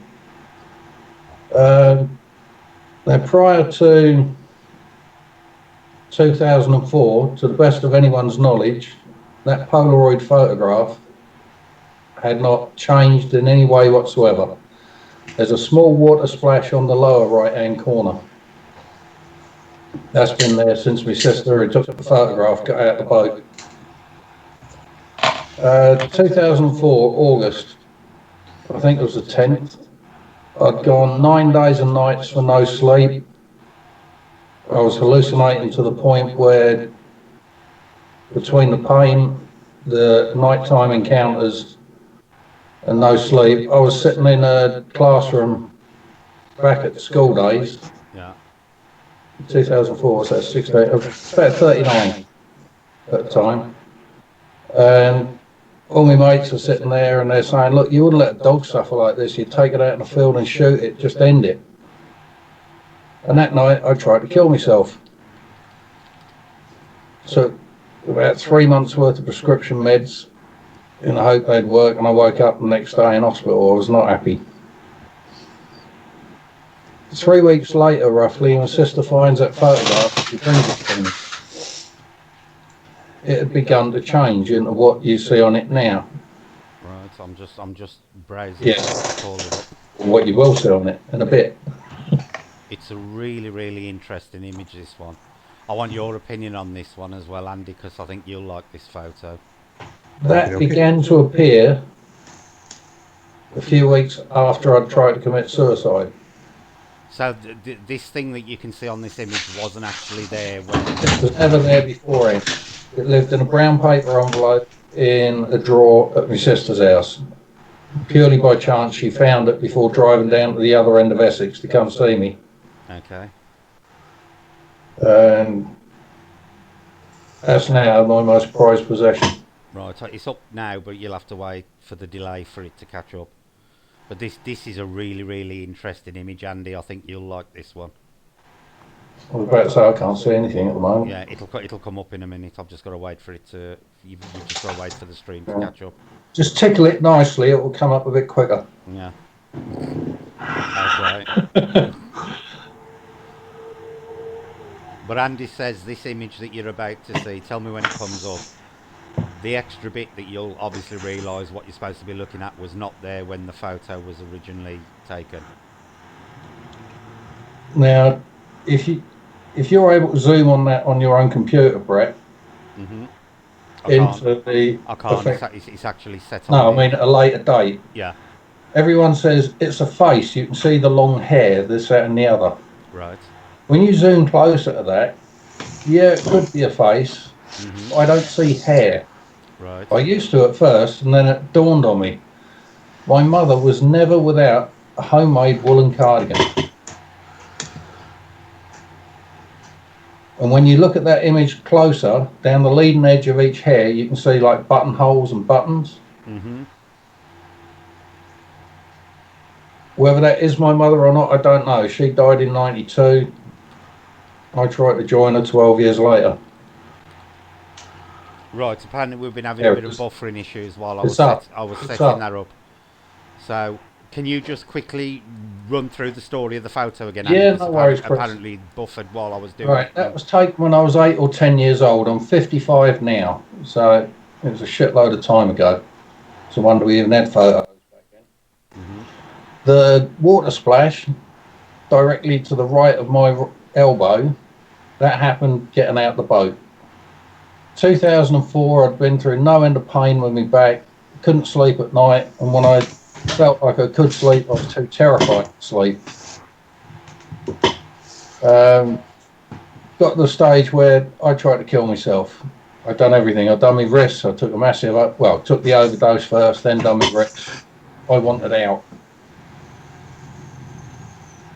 So 3 weeks after this happened, my sister turns up to come and visit me. She was about as welcome as a fart in a sleeping bag because we can't stand each other. Mm-hmm. And she shows me the photograph, and it was beginning to change then. Right. All the pink that's off to the left of me and just a little bit above me, and that white thing was only just beginning to appear. Yeah. It's taken time, but the digital scan and the photograph have both changed over the years. So even the digital scan of it has changed? Yeah, that is obviously the digital scan. It was only scanned ever once when that pink first began to appear, and the white just looked like some sort of deformation in the photograph cloud. What do you think that is, Andy B? No idea. Have you ever seen anything like that before? No, not really. But no idea. Have you got a way of explaining it? It lives its life in a brown envelope. See, if it would have been, you know, if it was a photograph that was being kept in the daylight, you could say maybe, you know, the original photo, it could be the emulsions on the original photo. Yeah, sun damage, stuff like that. But for the actual digital copy to be altering exactly the same way, at exactly the same time. At exactly the same time, I have never ever heard of that happening before in my life, ever. So basically, the original photograph and the digital copy are changing at exactly the same rate in exactly the same way. Exactly. How weird is that? What's your opinion on that, Sam? What do you think of that? It's very strange to have a hard copy and a digital copy altering at the same time. That's the big thing about this. You know, if there was damage, you'd be expecting to see these straight lines. You wouldn't be expecting to see these straight lines are coming down. Mm-hmm. You'd be expecting to see there is damage on it. To the right of my elbow, you can see like a reverse map of Australia type thing. Right. Or like an iceberg, for want of better words, where you're seeing the top and bottom of it. Yeah. That was a splash that happened just after we went around that bit of wharf there. Right. Turned right, went into the beach, and my sister got out of the boat. Mm-hmm. But that's still and is that icebergy thing appearing on the digital copy as well? Yeah, that's the actual water splash. Wow. But that was a Polaroid. You know the ones where you point, click, take it out, shake it for a minute, and then peel apart, so to speak. Honestly, I have never heard of a photograph where the original photograph and a digital scan of it actually change at the same time. That's what makes me wonder if it's, for want of better words, a real thing, because I've never heard of anything like that. I've heard of people having the photograph change. I've heard of, well, not so much digital scan, just the photographs. I've heard of people saying photographs have changed over the years. Yeah. My mother also used to have a photograph of my eldest brother. Yeah. I'm not quite sure how old he is. He joined the Navy when I was 18 months old. He came out fully retired when I was 33. Right. I probably know you as well as I know him, Brett. I definitely spoke to him more. Um, there was a photograph of him as a baby curled up in a pram, and there's what I remember seeing it when I was a teenager. My mum showed it to me, but it's never turned up after her death. I don't know if she was buried with it or whatever. Right.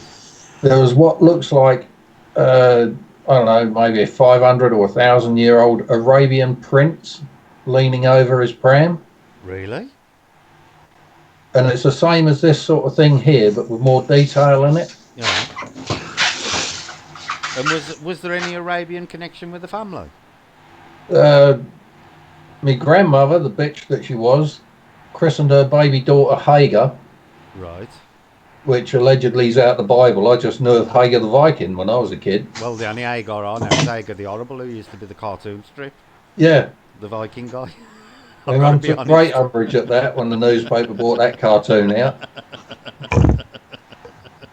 Until I was about 12 or 13, I thought my mum's name was Peggy. Right. About the same age, I found out my dad's name weren't Bill, it was Seth. All right. Both born in the 20s when biblical names were a bit more popular. Yeah.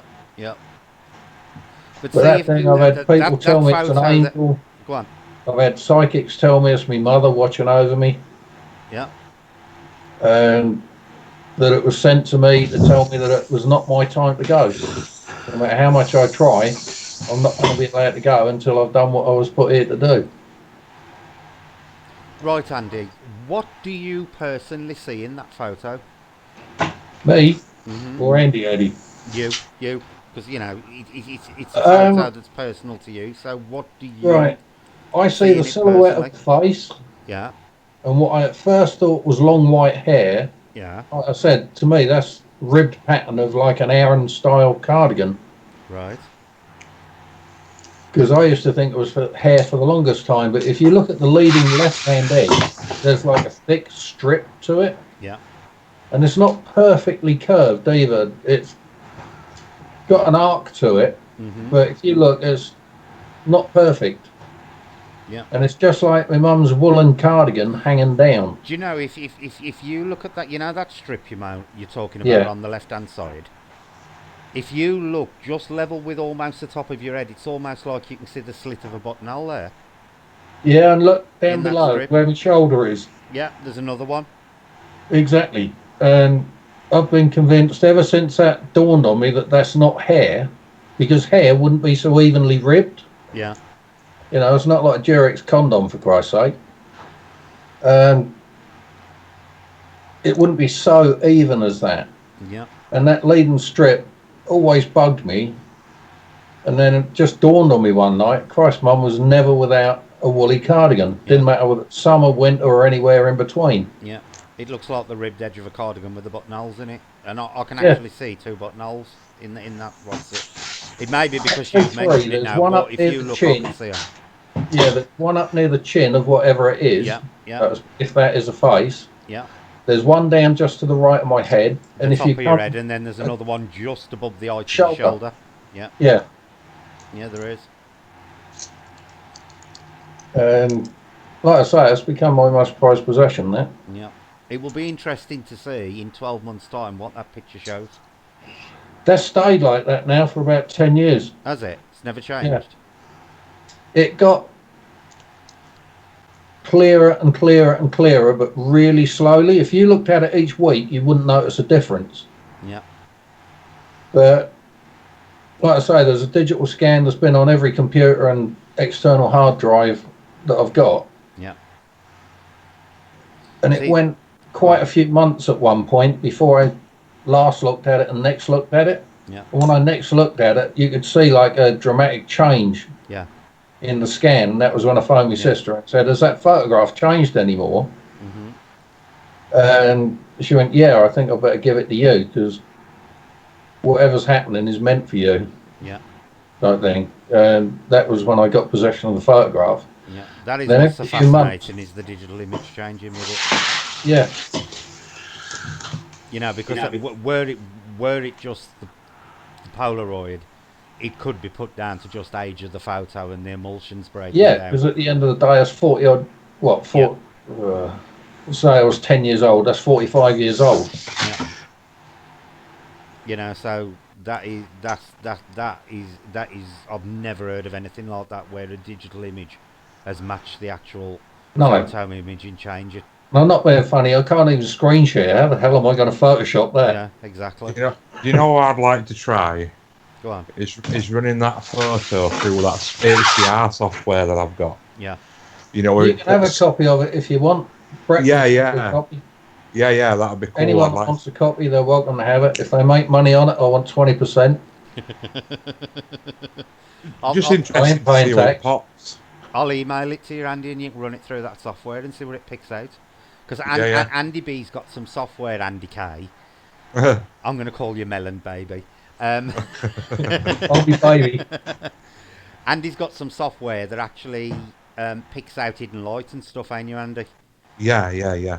Oh, that'd be So, you know, like if you were to take a photograph at Woodlands in dark and with a flash on, you'd only get so much, and then you need to show you like just blackness at background. Yeah, you get like a 12-foot radius at best. Yeah. Well, this puts like all light back in that is originally in photograph that you can't see, and it shows you all trees again and stuff like that. It rebuilds all photograph for you. It's really cool. Wicked. So I'd love to see what that'd. I'd like to see how it comes out. Yeah.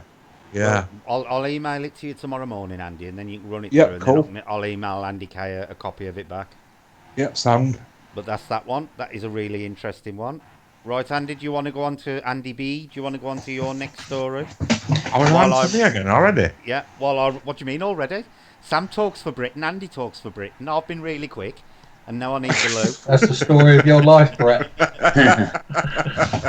Jace has told me all about it. Oh dear. What can I talk about next? That many things.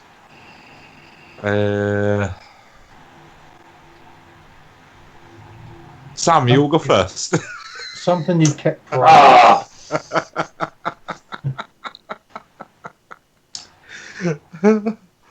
Something I've kept private. Well, if Sam goes first, I'll try and think of something. You got me on the spot now. I can talk about my step back into the paranormal, or my step into paranormal investigating. I started this channel as a band and exploring channel, and we have a hospital here, a mental health hospital that is now abandoned. It was a mental hospital from 1905, I think it was 1905, and I don't know when it closed, but for a small time there was a school. It was used by a school until they built a school near the hospital. But it's usually boarded up, and one day I found one of the boards had been removed off the window, so I had a couple of opportunities to go and have a look around. And a big place like that, really, really exciting. My first big explore. A place like that, sometimes they're covered in glass on the floor, and you're walking along and you're you're crunching glass under your feet. And I went into this room, and as I went in, it was a kind of a... Has Andy told his story already? No, he passed it on. Yeah, he passed it on to me. Go on then. As I walked into this room, I stood on some glass, and you could hear the crunch.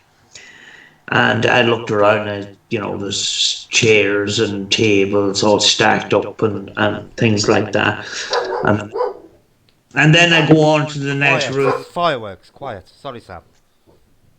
Then I go into the next room, which is...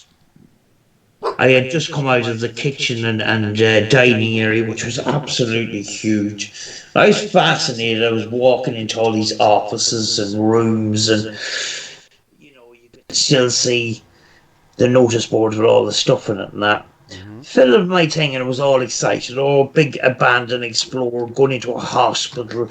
You know, you're doing your Omar Gosh thing after me looking at Omar Gosh for ages because I couldn't get out and explore myself, and I just itching to get out and that. And I said, "This is a big one, you know. I'm in an abandoned hospital, you know." So, all excited, brought home my footage and that, and I was going through the footage and that, and because I have a history of EVPs and the paranormal stuff. And then looking at Omar Gosh, where Omar Gosh would say, you know, listen out for what you might hear in the background. And I think Omar actually puts in a few little EVP type things in the back to get people to listen and stuff, and to get people talking in the comments. Oh, it said hell or whatever. And I think it might be purposely put in there, but you know, I was taken in by the at the time, you know, I would look at our more gosh and have the headphones on. So I had the headphones on anyway. But I noticed when I walked into this office room and I walked on the glass, there was this female voice saying, "You broke it." And you know, this is you know, I'm not fully into the paranormal at this stage, and I'm sitting here at the computer. And I says, did I just hear what I just heard? And I went back on it. And then I just went, oh, gee. Do you know, and one of them first experiences, and you're there, and the hair is standing on the back of your neck, and you're going, oh, God. Yeah. And you play it over and over about 20 times, and you're thinking, what the hell was that?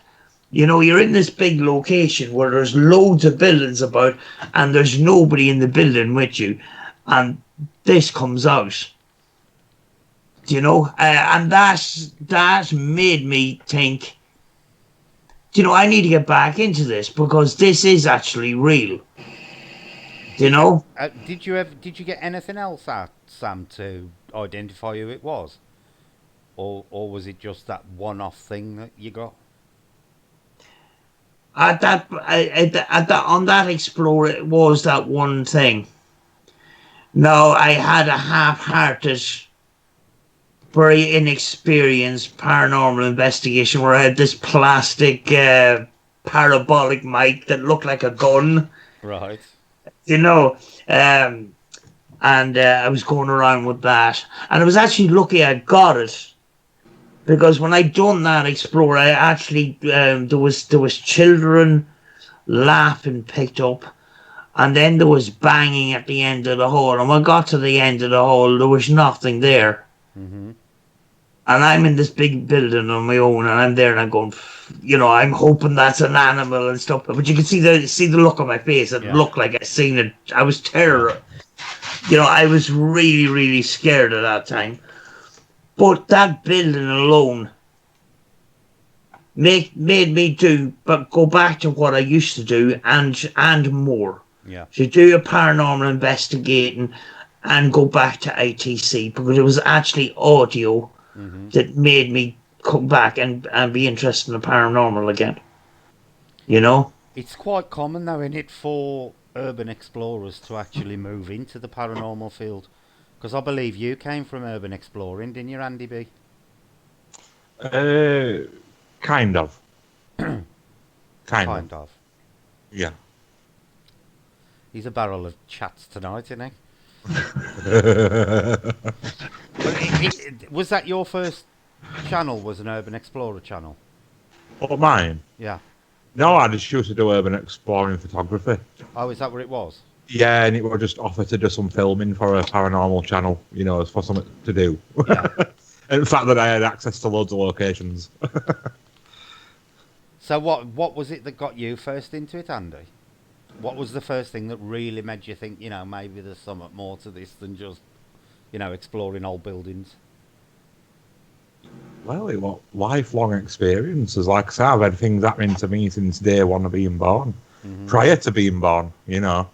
But what was the moment that made you decide you wanted to do a paranormal channel? There's got to have been something that you thought, I'm going to start doing a channel about this stuff. Well, like I said, the transition into actually joining a team, Yeah. I didn't want my name put into that team whatsoever. Yeah. I just wanted to be completely anonymous behind the camera. Mm-hmm. All I wanted to do was film and edit. That's my game completely. Obviously, me stepping into team, things seem to get a bit more hectic. A bit more wild with activity that were going on. But the breaking point was this entity that we call Tommy. Mm-hmm. That was this decision to form what we do today. Yeah. Yeah. Have you heard anything off Tommy? Yeah, a little bit. Rose says, glad to see your face, Brett. You look cool. Rose, my face has been on my channel for weeks, months. I look old, Rose. I don't look cool. I look old. I feel old as well. Have you got any more paranormal experiences, Andy? One. Go on then. You know when we was chucking messages back at each other earlier? Mm-hmm.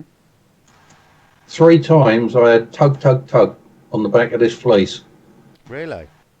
I live alone. I've got no pets, apart from those that crawl through my hair.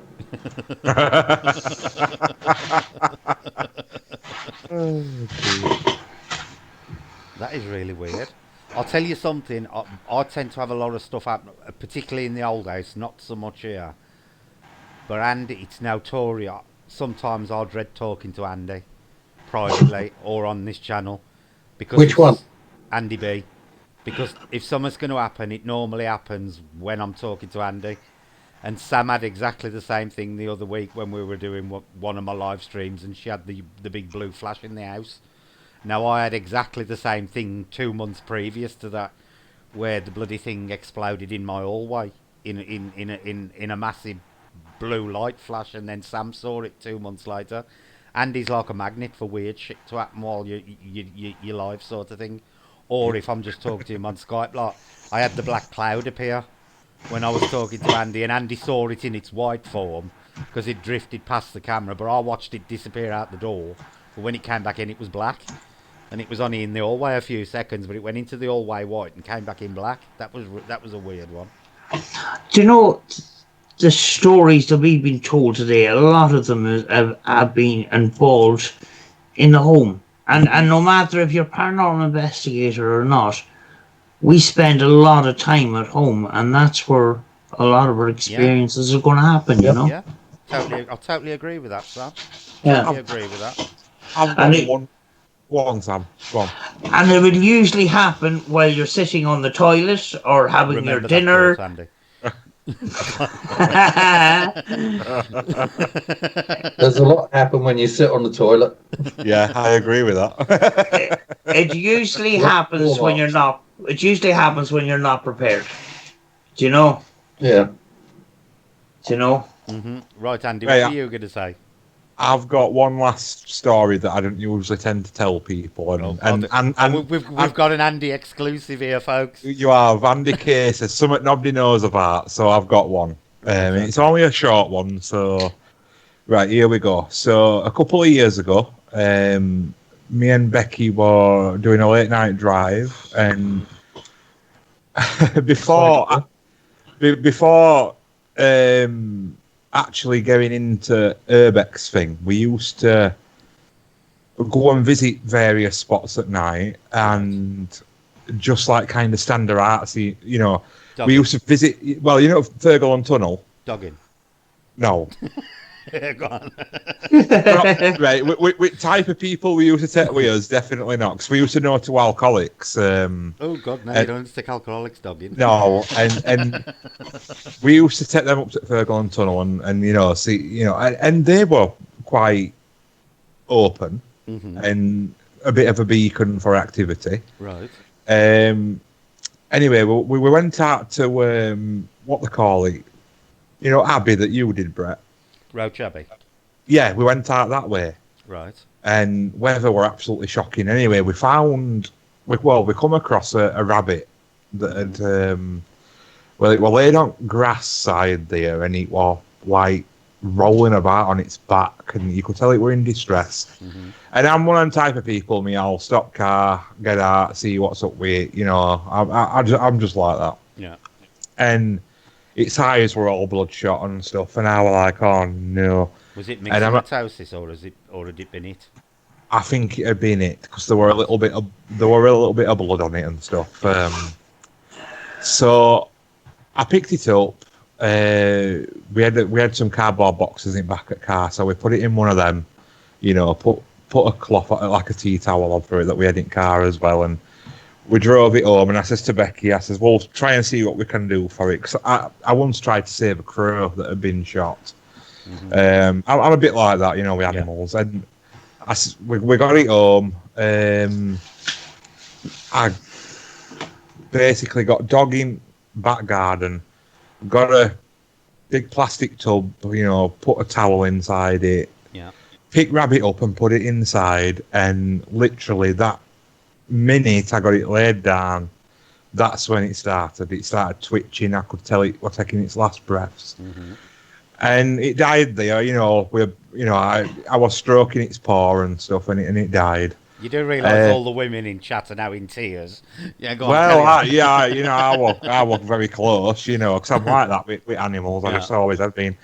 So I left it there, you know, for a minute. I come and sat down on my chair, started rolling a smoke. Mm-hmm. Now, prior to this, we didn't have that couch that dog sleeps on. We just had a single chair. Right. And next to it, we had a standing fan, a box, and a plastic bag. Right? And as I was sat rolling my smoke, the plastic bag crinkled. Right. The box knocked aside, and the fan rocked all on its, you know, like as a trajectory movement. Yeah. And Becky saw it, and so we heard it as well, obviously, because there was noise to it. And I looked down at Rabbit, and I was like, "Is that seriously just hopped off?" And you know, Yeah. But I saw it a couple of times throughout that year, over in that corner. Yeah. You know, that corner where everything happens. Yeah. When we had his rat cage and there. his little special corner where I get blue on. Yeah, I that's where my rats used to be, in rat cage, and I thought I once saw it underneath rat cage. All right. Yeah, and I mean that was like 7, 8, 9 months later, you know. But yeah, that's a weird little tale for you. I'll tell you a weird story I was once told by an aunt of mine, one of my aunties, concerning a rabbit, believe it or not. And her mother was actually in the process of dying, and my aunt was in. Now, bear in mind, they're in the house, in the bedroom. My aunt's mother was actually in the process of dying in her bed, and my aunt said, as she was sitting with her mother, a rabbit literally jumped from one side, appeared from nowhere, leapt over the bed and landed the other side of the bed and vanished. And my aunt's always said to me that she knew that her mother was that was the point her mother was going to die, because the white rabbit symbolised death, right? Now, I'd never heard of this, Andy, and years later, somebody actually Googled it. It was recently on one of these discussions, I think. Somebody actually did something. I don't know whether it was Becky or not. Was it your Becky? It might have been, yeah. Cause I've actually heard, found out that this thing about white rabbits connecting to the spirit departing was actually true. Yeah, now, I've never ever heard that connection to white rabbits before, but I told the story months ago, and I ain't sure whether it was your Becky who actually found it on Google about I think it was, yeah. white rabbits being connected to what's it. But my aunt, even to this day, and you know she's getting on now, she's in the 70s, still swears that rabbit was her mother's spirit departing the body. And she says it actually leapt the complete side of the bed. It went from one side, leapt over a mother's feet, landed on the floor the other side where my aunt was sitting. It came from the opposite side of the bed to where my aunt was sitting, landed on the side my aunt was sitting, and she says as it hit the floor, it just vanished. And even to this day, my aunt still insists that she saw that white rabbit and what it signified. But it was only recently, I'm sure it was Becky who actually, you know, Googled it all for me, because I'd never heard of any connection, apart from Watership Down, obviously. You know, I'd never heard of any connection with rabbits and psychopomps, because it's normally birds. But apparently rabbits are psychopomps as well. What about black rabbits? No idea. I think Funny I enough. think I think that thing that Becky googled was rabbits in general are actually considered, soul carriers. But that was the first I'd heard of it when when Becky found it. Why'd you ask about black rabbits, Andy? Piece of land I used to shoot on, Customs and Excise sprayed some of it with DDT because the bloke who owns the land was growing something he shouldn't. Mm-hmm. Nothing grows on that patch of ground, Right. but many of the rabbits around that area are black, like a black cat black, not just dark, they are jet black. That's weird, because wild rabbits are normally that fawny brown colour, isn't they? Yeah. Yeah, it's called a goatee, isn't it? Yeah, that's it, goatee, yeah. Yeah. Sometimes pet rabbits are released with that are infected with maximatosis to control the population of rabbits. But would that actually account for all the rabbits being black? Because I know a goatee is a dominant colour in rabbits. It overrides all other colours. No matter where you go in the country, if you see a wild one, it's that fawny colour. Yeah. Yeah. It is called a goatee, Andy's right. And I know that is actually the dominant colour of rabbits. I thought that was a clothing designer. That's Gucci. But yeah, the goatee is the natural colour of rabbits, and it is also the dominant colour. Yeah, it's same with rat population. They're usually, well, urban rats. Like your black rats are usually sewer rats. Yeah. So, what is everybody's opinion on psychopomps? Now, do you all know what a psychopomp is? Is that some sort of anatomical growth enlarger? No. Basically, it's when something is considered a guardian or a leader of the spirit. Birds are considered psychopomps for the soul. They, in a lot of religions and in a lot of old folklore, they are considered to guide the soul to wherever it's going. So, do you believe that is possible? Because a lot of people always claim they see their dead relatives and stuff, but I have heard of stories where people have claimed their dogs and stuff have come back for them. What's everybody's opinion on that? I'll start with Andy Kay.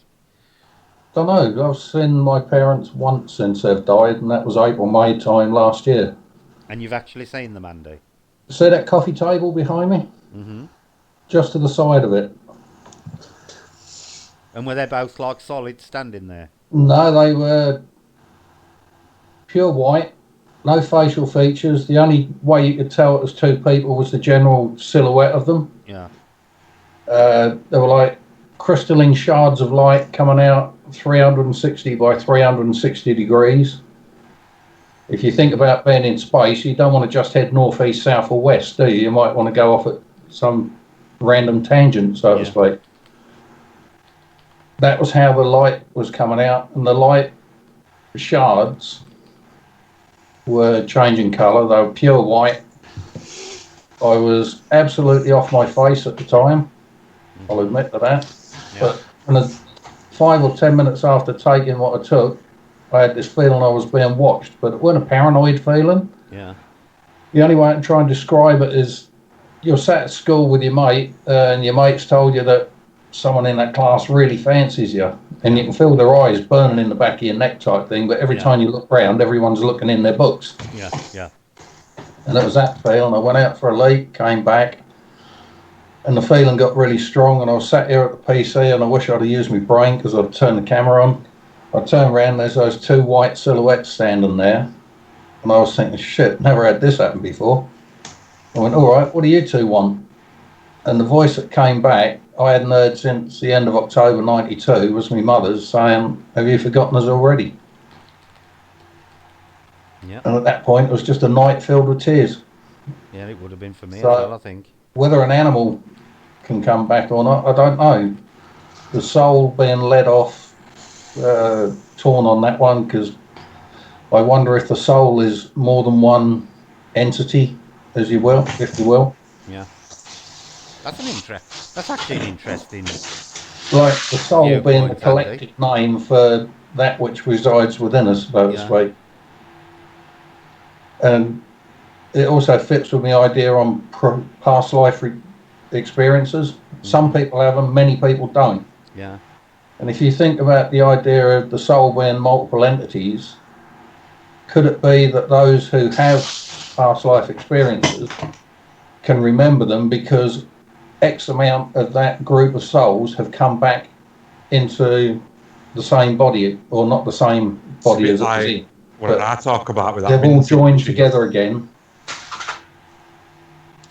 in one given body at some point in the future. Like A, B, C, and D that were there in the first one have now come together in a modern one, so to speak, allowing that person to have experiences of their previous lives. Yeah. What were you going to add to that, Andy B? I was saying it's a bit like my theory on the old. Mel. In that case, I'm Kim.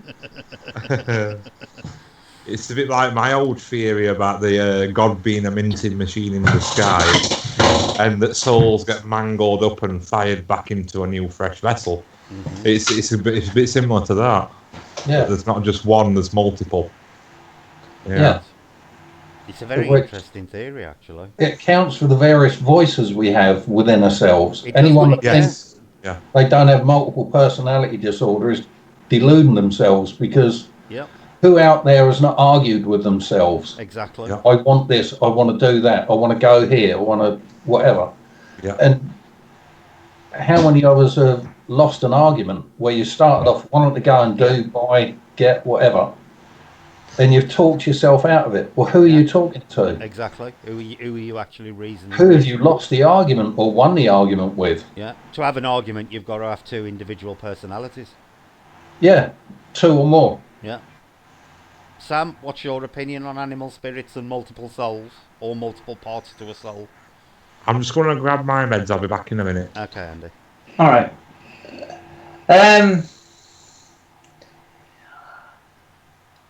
I didn't believe in the animal connection until I was told there was a demon dog in this private house that I was investigating, which was, I think, sort of mislabeled, you know, when you see a black dog and red eyes, it's all automatically labeled as a demon because the red eyes and all that kind of stuff. Oh, the omen's got a lot to answer for, it really has.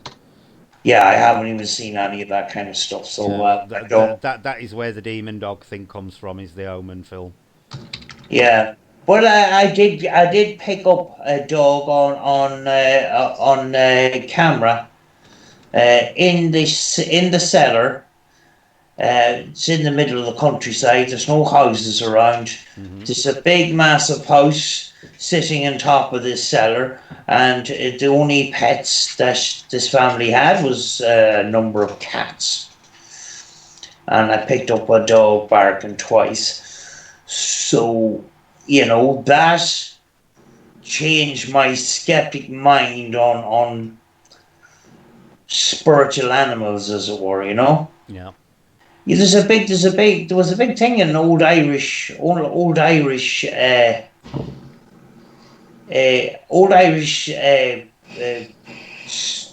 myths and stories. You know, about the robin coming into your house that was supposed to be a family member and stuff like that.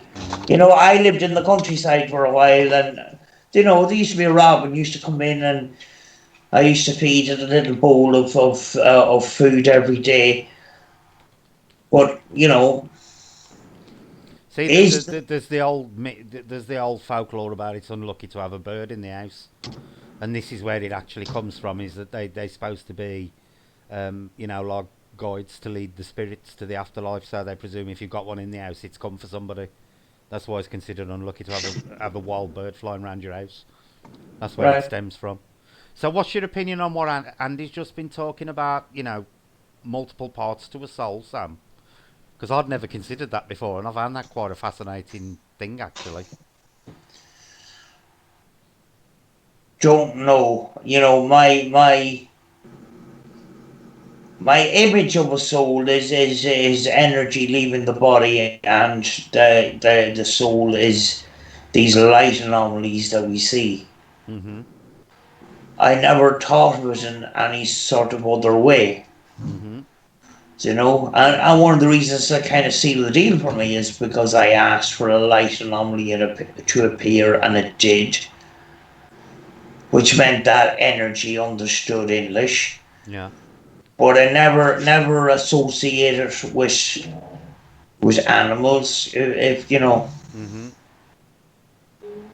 See, animals for me are an interesting one because they figure significantly in shamanism and druidism to a point. And both of those religions believe in the animal spirit sort of development, as do people who practice paganism and witchcraft. So for me, they've always been an accepted thing that animals, like people, can have a spirit and can appear in a spiritual form. Yeah, So, I mean, when you think about it, animals could be in a nature way more intelligent than we are. yeah, well, they are in Because certain ways, Sam. yeah, because of their extra sensory, visions and stuff. Hmm. What they see is different than what I see, and even, Phoebe here often looks at the corner of the kitchen Hmm. and doesn't appear to be looking at anything, Yeah. but obviously is focusing on something which my human eyes can't see. Do you know? Hmm. Right, here's one for the two of you and Andy if he's back. Is there any particular subject or entity in the paranormal that you can't ever see yourself believing in? I'll start with Sam.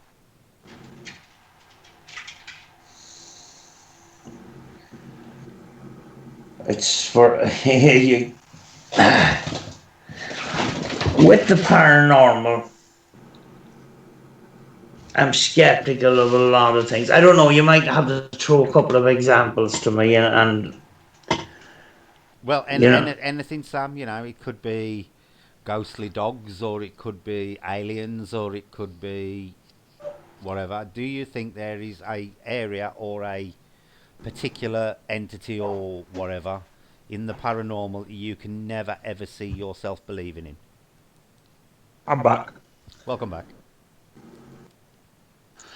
um, it's very difficult. I know for a fact that for me, Slender Man is out the window. It's fiction. We know Yeah. this. Slenderman and Zozo, they're basically internet creations. So Yeah, and does it have to be entities or no, anything in the paranormal, Um, anything paranormally connected that you don't think you will ever believe in. um, trapping a spirit in a box, in a wooden box, and covering it in candle wax. Right. So I, you'd never be into the fake debug box malarkey. no, I have one here, and it's a very nice box, and I put my crystals in it, and I'm still alive, and I'm not possessed by evil poltergeists or by anything. by Aladdin's genie. Yeah, it's actually quite beautiful box, but that was covered in wax, and I have a little round crystal in there. Yeah, your webcam's running a bit slow, Sam. I don't know if your computer's updated because mine updated this morning. Luckily, before I started the stream, Or yeah. so you might find your computer's actually updated. Um, I have haunted items, and I actually, at the moment, don't believe that items can be haunted as such. I kind of believe that it can attract energy, but can't store it as such, or maybe can store it, but can't possess it as such. Like some of the stories that have been told. Mm-hmm. Do you know? Yeah. Right, Andy K. Is there anything in the paranormal you can't see yourself ever believing in? Not yet, but I'm very new in it.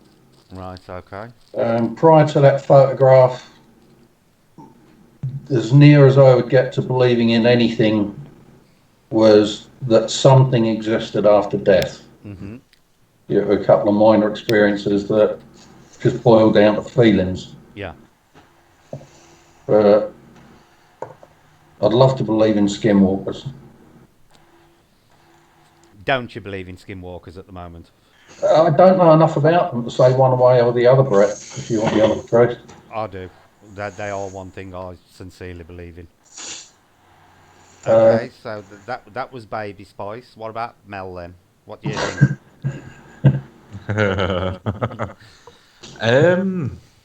For me, it's the old demon thing. Oh, Andy, you've pinched mine.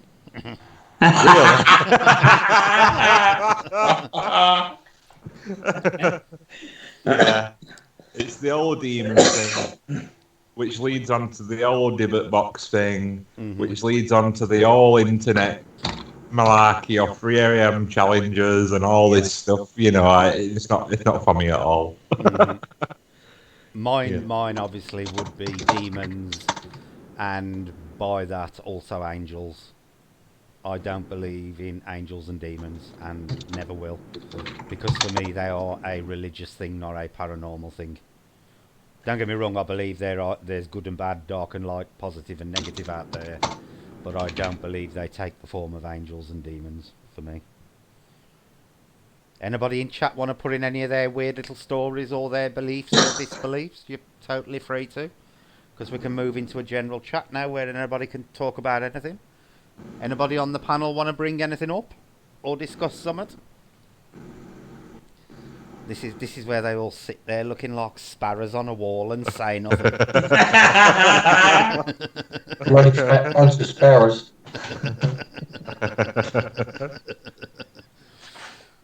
Anything you want to cover, Sam, or discuss? Anything going on in the paranormal community at the moment that's getting on your boobs? Plants. Eagles. Right. Big eagles. Lots and lots of big eagles. There's people out there. You have the paranormal community, right? And you have a couple of sections within the paranormal community, and one of them is being a YouTuber. Right. And in order to be a YouTuber, you need subscribers, you need views and stuff like that. But you have to have a balance. If you want to be a paranormal investigator and a YouTuber, you need that balance. Yeah. But a lot of the time, that balance goes away from the paranormal and goes towards the YouTube. Right. To keep an audience entertained. They look at their comments and say, oh, that's creepy, oh, that's spooky, and all the rest of it. A lot of them will play on that. Right. And then when they get paranormal activity, they clap themselves in the back and say, look, I'm a brilliant paranormal investigator, I'm getting all this stuff. When in fact, it's the energies or the paranormal, the ghosts and stuff. Yeah. That if it wasn't for them, they wouldn't have anything. Yeah.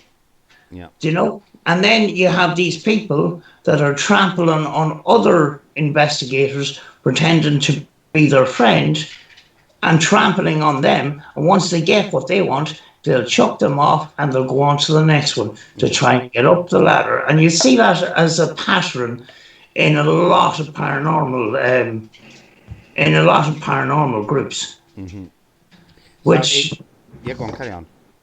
which made me be like, just to do my own thing, forget what everybody else is doing, Yeah. You may I'm sticking with the small communities kind of thing. Yeah. See, this is why I'll stick with the small communities, because I hope I've developed a group of people who watch my channel who are actually genuinely interested in the paranormal rather than seeing me. I don't want my channel to be about me. I want my channel to be about the paranormal. Yeah. Andy wants his channel to be about elementals and the fae. You know, you want your channel to be about ITC. The fact that you're hosting it, and the fact that Andy hosts his, and the fact that I host mine, Andy K don't actually do one at the moment, do you, Andy? There's a few videos on there, but they're not good stuff. I'll have a look later then. No, don't. You know, but I'd rather my channel be about, you know, I'm called Above Paranormal. My channel is about Above Paranormal. It's not about me. And I do think that sometimes I do agree with you on that respect, Sam, that sometimes the quality of the paranormal does get affected in favour of the quality of the popularity of the hosts or the popularity of the channel. You know, and if that's the way they want to go, that's the way they want to go. Fair enough, but you know, it ain't the sort of people I'd like to attract onto my channel anyway. I'd like to think everybody who comes in my chat are people who are genuinely interested in the paranormal. Andy? Mel? Say what? What's your opinion on that? What he does? Mm-hmm. I don't know, because, like, I'm a little bit of both, if I'm going to be honest. Oh, there's got to be some ego there for you to do a channel in the first place. Yeah, you know, I started. I'll be honest, right? I started out in this game, like I said, wanting to be completely anonymous. Mm-hmm. Right? I didn't want to get involved with anybody. I just wanted to be behind camera, film, and edit. You know, and I kind of, I don't want to say this and make it sound bad because it is bad, but just say it then. you kind of sometimes you hear comments from certain people where they'll go, "Oh, nobody wants to see you. It's all about me," right? Because they'll not want to see you on screen, and that's kind of how I got led into it all early doors. Yeah. Right. Mm-hmm. So I was like, yeah, you know, and then kind of at some point I did my own investigation. And it, you know, people kind of took to it, and I was like, oh, so people do like to see me on camera, Mm-hmm. right? So, you know, I changed my whole persona. I was really camera shy. Yeah. I hated it. You know, I absolutely hated it. I hated how I sounded, hated how I looked, and you know, I got a taste for Yeah, but you've got you've got a very distinct image, Andy. So it's actually worked out quite well for you. Well, I know it's quite unique in it, you know. But no, I got a taste for it to some degree, and developed a bit of a showmanship for myself. You know what I mean? And it's like I do try and balance it though. Mm-hmm. You know, I'm a practical joker. I think that's why we get along, Brett. Yeah. You know, I'll try and lead people into jokes on film. You know what I mean? Yeah. I like being a bit flamboyant, but you can tell it's all about what I'm out there to do. Yeah. You know what I mean? And I am truthfully honest about what I put out there at the same time. You know, there's no made up. I mean, you've been on an investigation with me. You'll see that what happens is there on film, and that's it. Yeah. You know. So I like to try and, like Sam said, balance it all out. Yeah. That's me personally, though. Miss Q's just asked a very interesting question. I've got to be honest, I don't think it's anything I've ever experienced, sober or straight. Has anyone experienced glowing hands? Sam? No. There you go. There's your nice short, sweet answer off Sam. No. Andy? No. I've seen glowing people. Technicolor type glowing people. Where have you seen them? Or when have you seen them? After certain events? No, when I was tripping. Yeah. Andy, have you? No, I can't say that I have. See, I used to, when I was younger, not see orbs as such, but occasionally I'd stare at somebody, and you know when you get like heat shimmer above a fire. Yeah. I'd see a very thin line of that round it, but I don't know whether that was just eyesight in general. I don't know whether that's because if you stare at somebody long enough, you get that effect anyway.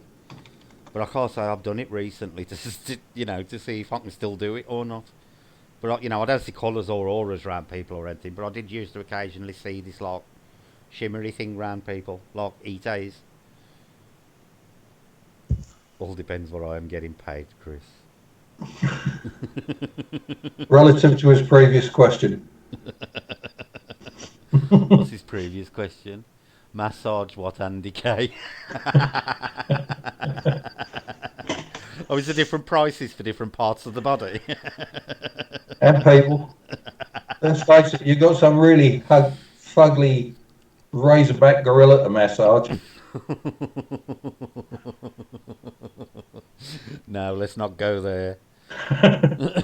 Miss Q, I had giant white hands right near my face when I was in bed. I heard a tussling of my quilt and opened my eyes and they were right in my face. Jesus, that'd have freaked me out, Miss Q. Glowing hands.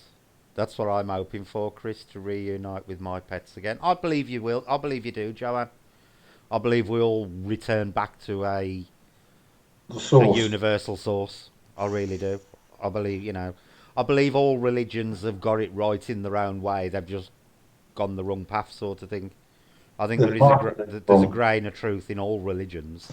There's good morals in there as well. Yeah, yeah. Do unto others before they do unto you. And the old what is it? And what's the other one? Love thy neighbour, but don't get caught. Do what thou wilt. Do what thou wilt is the entirety of the law. That's the famous Aleister Crowley one, which was actually a perversion of the Wiccan Rede. Do what thou wilt shall be the whole of the law.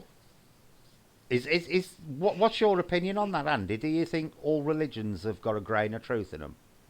Mel, Andy. Is that me? Yeah, you're Mel. You're Mel, I'm Kim with a capital Q.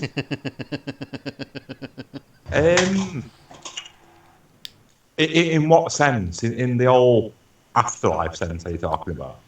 Or, the fact that we all come from one source originally, because all religions literally preach that we come from like a god or a universal source. Do you think, that they are actually based on a grain of truth? It's just our people have, Well, yeah, I've got to say yeah, because of what I believe in could fit into that as well. Mm-hmm. It's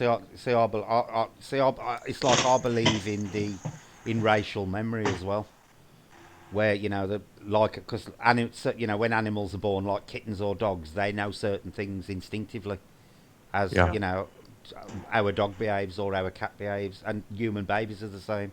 I do believe we are born with a racial memory, but I also believe we are also born with a universal consciousness as well. And I'm wondering if that maybe is what we argue with, that Andy was talking about with the split soul. Mm-hmm. Is our little individual bit when we're having our little internal debates with a bigger universal conscience that we're having this discussion with. We're getting really deep here. Giving you something to think about, that theory, isn't it? Mm-hmm. Or hypothesis. The theory is something that can be tested. We're fine, thank you, Seago. We're coming towards the end of the stream, actually. You've caught us towards the end. What time is it? 11:30. Yeah, we'll go for a couple more minutes. We've been going 2.5 hours, and my throat's starting to go now. But, yeah. 2.5 hours. So what's your opinion, Baby Spice, on the universal consciousness? You're asking the wrong person. I've done far too many psychedelics not to believe in it. Right. So you believe it is actually a thing? Yeah. Okay. I also believe that as aliens exist, we can gain access to them. Not necessarily through drugs. It might be through yoga or meditation. Agreed. Yeah. Drugs help. Mm-hmm. At the end of the day, it doesn't matter which way, whether you flew up to the top of the mountain or climbed it. The view's the same. Exactly. Personally, I prefer flying. That's a lot easier. I'm going to ask Sam next, and I know what the response is going to be. Don't know. I really thought about it. Sam? I can't remember the question. I knew you were going to say that. I knew you were going to say it. Do you believe that there is a universal consciousness where we access things right the way back through everybody to a big single source? Possibly, yes. Oh my god, I thought I was going to say no, never thought about it. You've shocked me with that one, Sam. Well, you know, I'm on the faith side, but I'm also on the paranormal side in a scientific sort of way. Mm-hmm. And both of them don't mix. Yeah.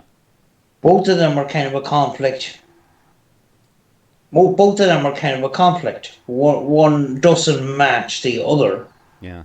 I'm afraid. I run on parallel tracks a lot of the time, because some of the things you find in religion, you will also find on the paranormal side, but it will be labelled differently. Yeah. Yeah. Yeah. Like angels, I demons, agree with good, that. bad, universal conscience or universal consciousness, heaven. You know, yeah. See goes a man after my own heart there. I immediately suspicious of anyone who doesn't believe in aliens. Suspicious of anyone who can wake up in the morning and be cheerful before they've had 2 or 3 cups of coffee. Oh, that's me. I'm always cheerful when I get up. Just as well we don't live together, Yeah. I'd burn you. Yeah, Jace always gets up mopey and what's it. I've always been the same. I always get up cheerful. So what's your opinion, Mel, on the universal consciousness? Andy B. He keeps forgetting his Mel. I prefer to be ginger spice. Well, I'll call you Ginger for the rest Oh, of the cheers. Ginger spice. She was my favourite.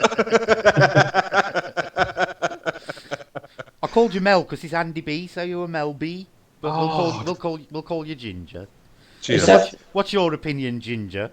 Snap. Right. Yes, Rogers. I'm not going to give you an answer, but I'm going to give you a question. Right. Okay. Bloody It's woman. related to this. Okay. Do you think anybody that wants to answer Mm-hmm. the current social distancing is going to affect as spirituality in some respect, that we've got to part ourselves, whereas physically we always need contact? So the balance between physical connection and spiritual connection to each other is going to take a drastic impact in current situations. It will take an impact. Do I think it'll have a lasting one? No, because we're all basically lazy and we want to get back to having it easy as quick as possible. But do you not think that a lot of people, there's still going to be a divide with a lot of people in trust and after? I don't know, because I don't trust very easy, and once it's gone, it's gone. Yeah, I'm not. The social distancing thing, I don't know. I do that every day of my life. I've been doing it for decades. I leave the house once a week, go and get shopping, come back. Mm-hmm. I forgot the question, Andy. Can you repeat it? I've done the Sam. I was basically saying, like having to distance ourselves how we are doing. Yeah. We're not getting a physical much physical contact between people. Mm-hmm. Do you reckon it could impact the spiritual connectivity between people as well? Yes. Yeah, I do. Right. Okay. I do. I don't think it'll be a major impact, but I do think that there has to be that kind of contact to keep the bonds strong, sort of thing. You see, I think it's going to be a major impact. I think there's It's definitely a mass scale. Yeah. There's going to be a weakening, definitely. Yeah. I definitely do. Sam, can you remember the question? Yeah. Yeah, I think so. It's going to take a while. It's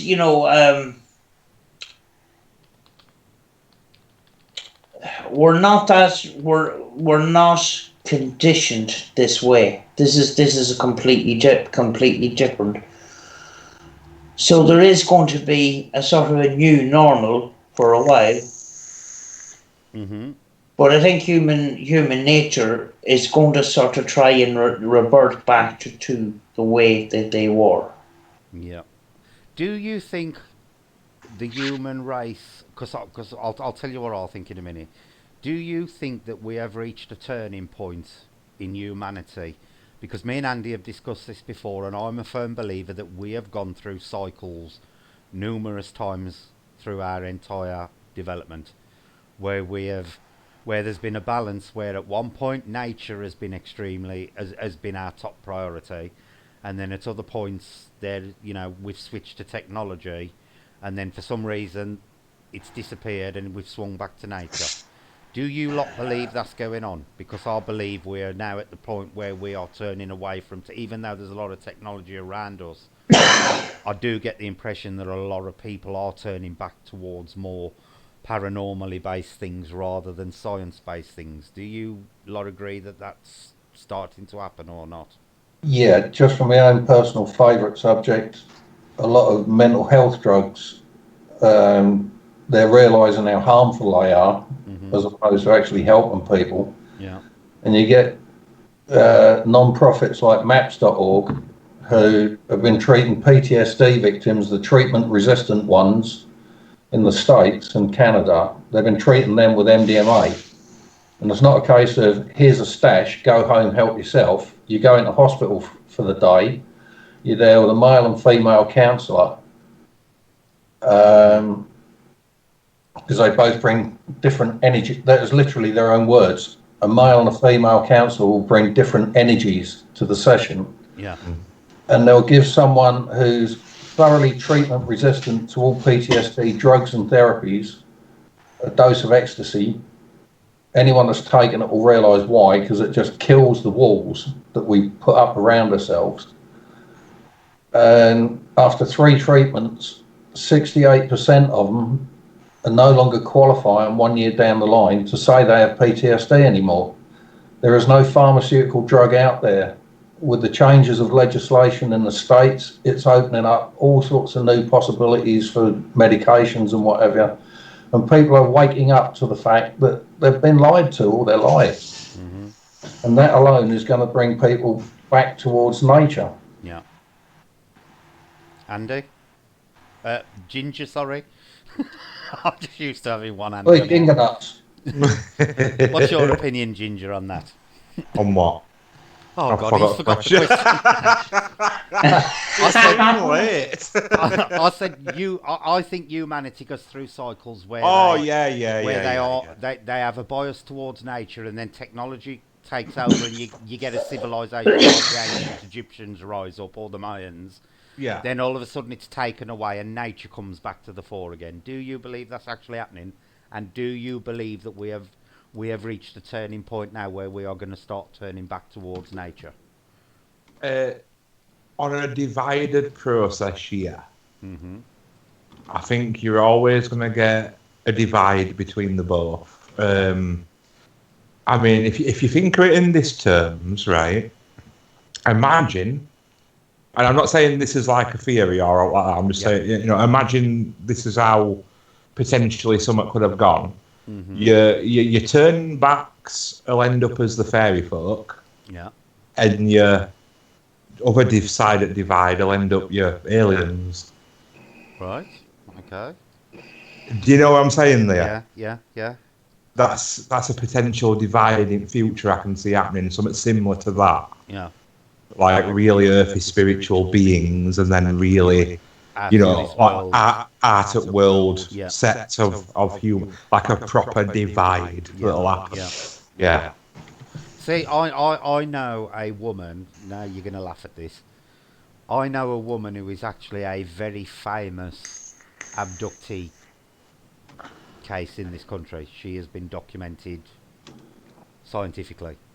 And anybody who's into UFOs big time, if I said her name, would know her. I've known her personally for nearly 30 years through Shebas, believe it or not. But she also is a bit of a crackpot and claims that she is from 2 billion years in the future. She actually claims that the human race has split, believe it or not, into 3 separate races. The first race, I can't remember, I think they're called Apocrians. They're almost like Well, she describes them as like the hobbits in Lord of the Rings, that type of people. There is the Achuans, which are like a mid waypoint in humans. They're like people are nowadays. And then there are the Melricians, believe it or not, who are basically a very technology-based species. And these are three distinct human species that she claims where she comes from 2 billion years in the future. You know, that this is what the split is. They've gone, the human race is split into three. One race is extremely technology-based. The other race is considered primitive and very nature-based. And then you got the ones in the middle who the Melricians use as slaves. So it's interesting what you said, Andy, about that split. Because if this woman does come from 2 million years in the future, you ain't far wrong with what you just said. That's interesting. Yeah. I've never told a full story on here because, one, I haven't got permission off her. Two, we're not on speaking terms anymore because of certain things she did. And three, I'll be hunted down forevermore by an harassment off her because she claims her spaceship is currently hovering over Glastonbury Tor on a slightly different frequency, invisibly to us. This ship is apparently 50 miles wide that she's come back in time on, and apparently if you upset her, some of the people who are still living off the ship will come off the ship and murder you. So I have to be careful what I say. And that is what she tells people, believe it or not. 50 miles wide. She claims her ship, which is called Morning Star, which oddly enough is another name for Lucifer, or the devil. She claims that is the name of the ship, and it is hovering above Glastonbury Tor. It is 50 miles wide, and it is existing on a frequency slightly faster than ours, which makes it invisible to us in the normal world, but the ship can be brought into this reality. And people can leave the ship, and when they leave the ship, they can come into this reality. That is what this woman claims. If it's 50 miles wide, she's going to pay a lot for parking. Well, it ain't parked, Sam. It's hovering above the Tor. Apparently, it is literally hovering above Glastonbury Tor, is what she claims.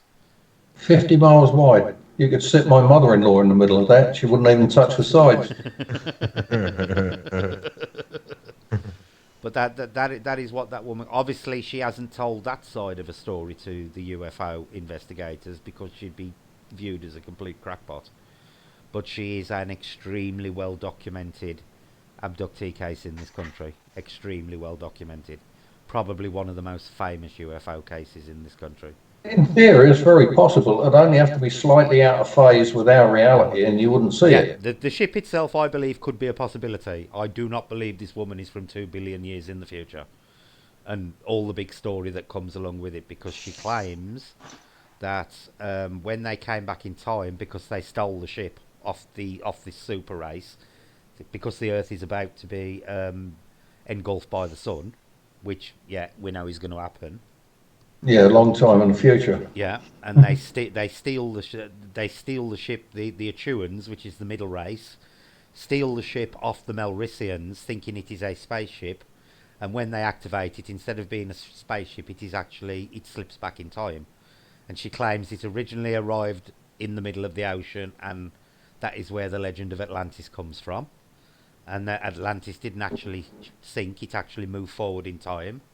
She claims it then landed in ancient Greece, where they taught the Greeks and stuff.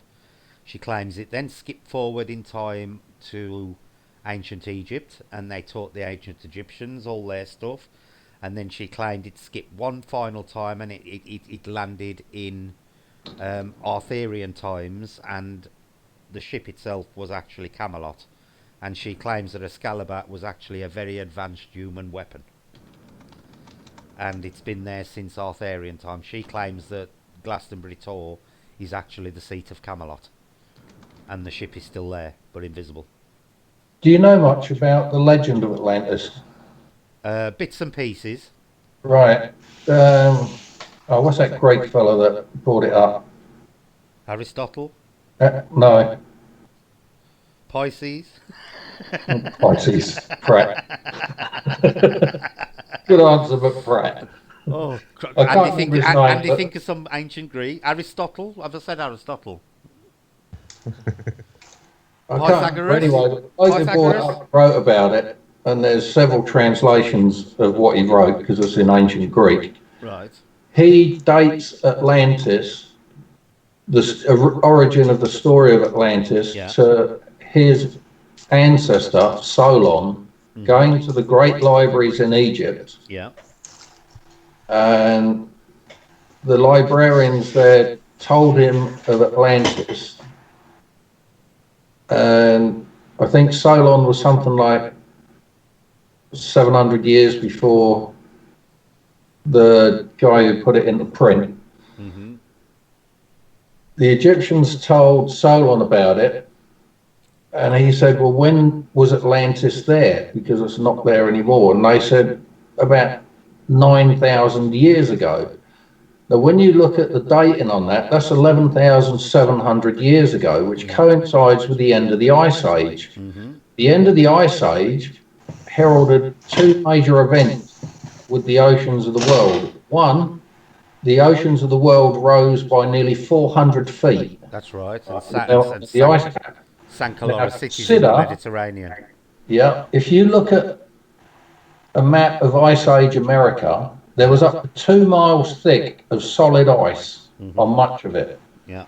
That would have pushed that part of North America down into the Earth's mantle. Yeah. Now, if you push in on a ball, an inflated ball, it expands elsewhere, Yeah. but it tends to expand evenly because it's made of rubber or leather.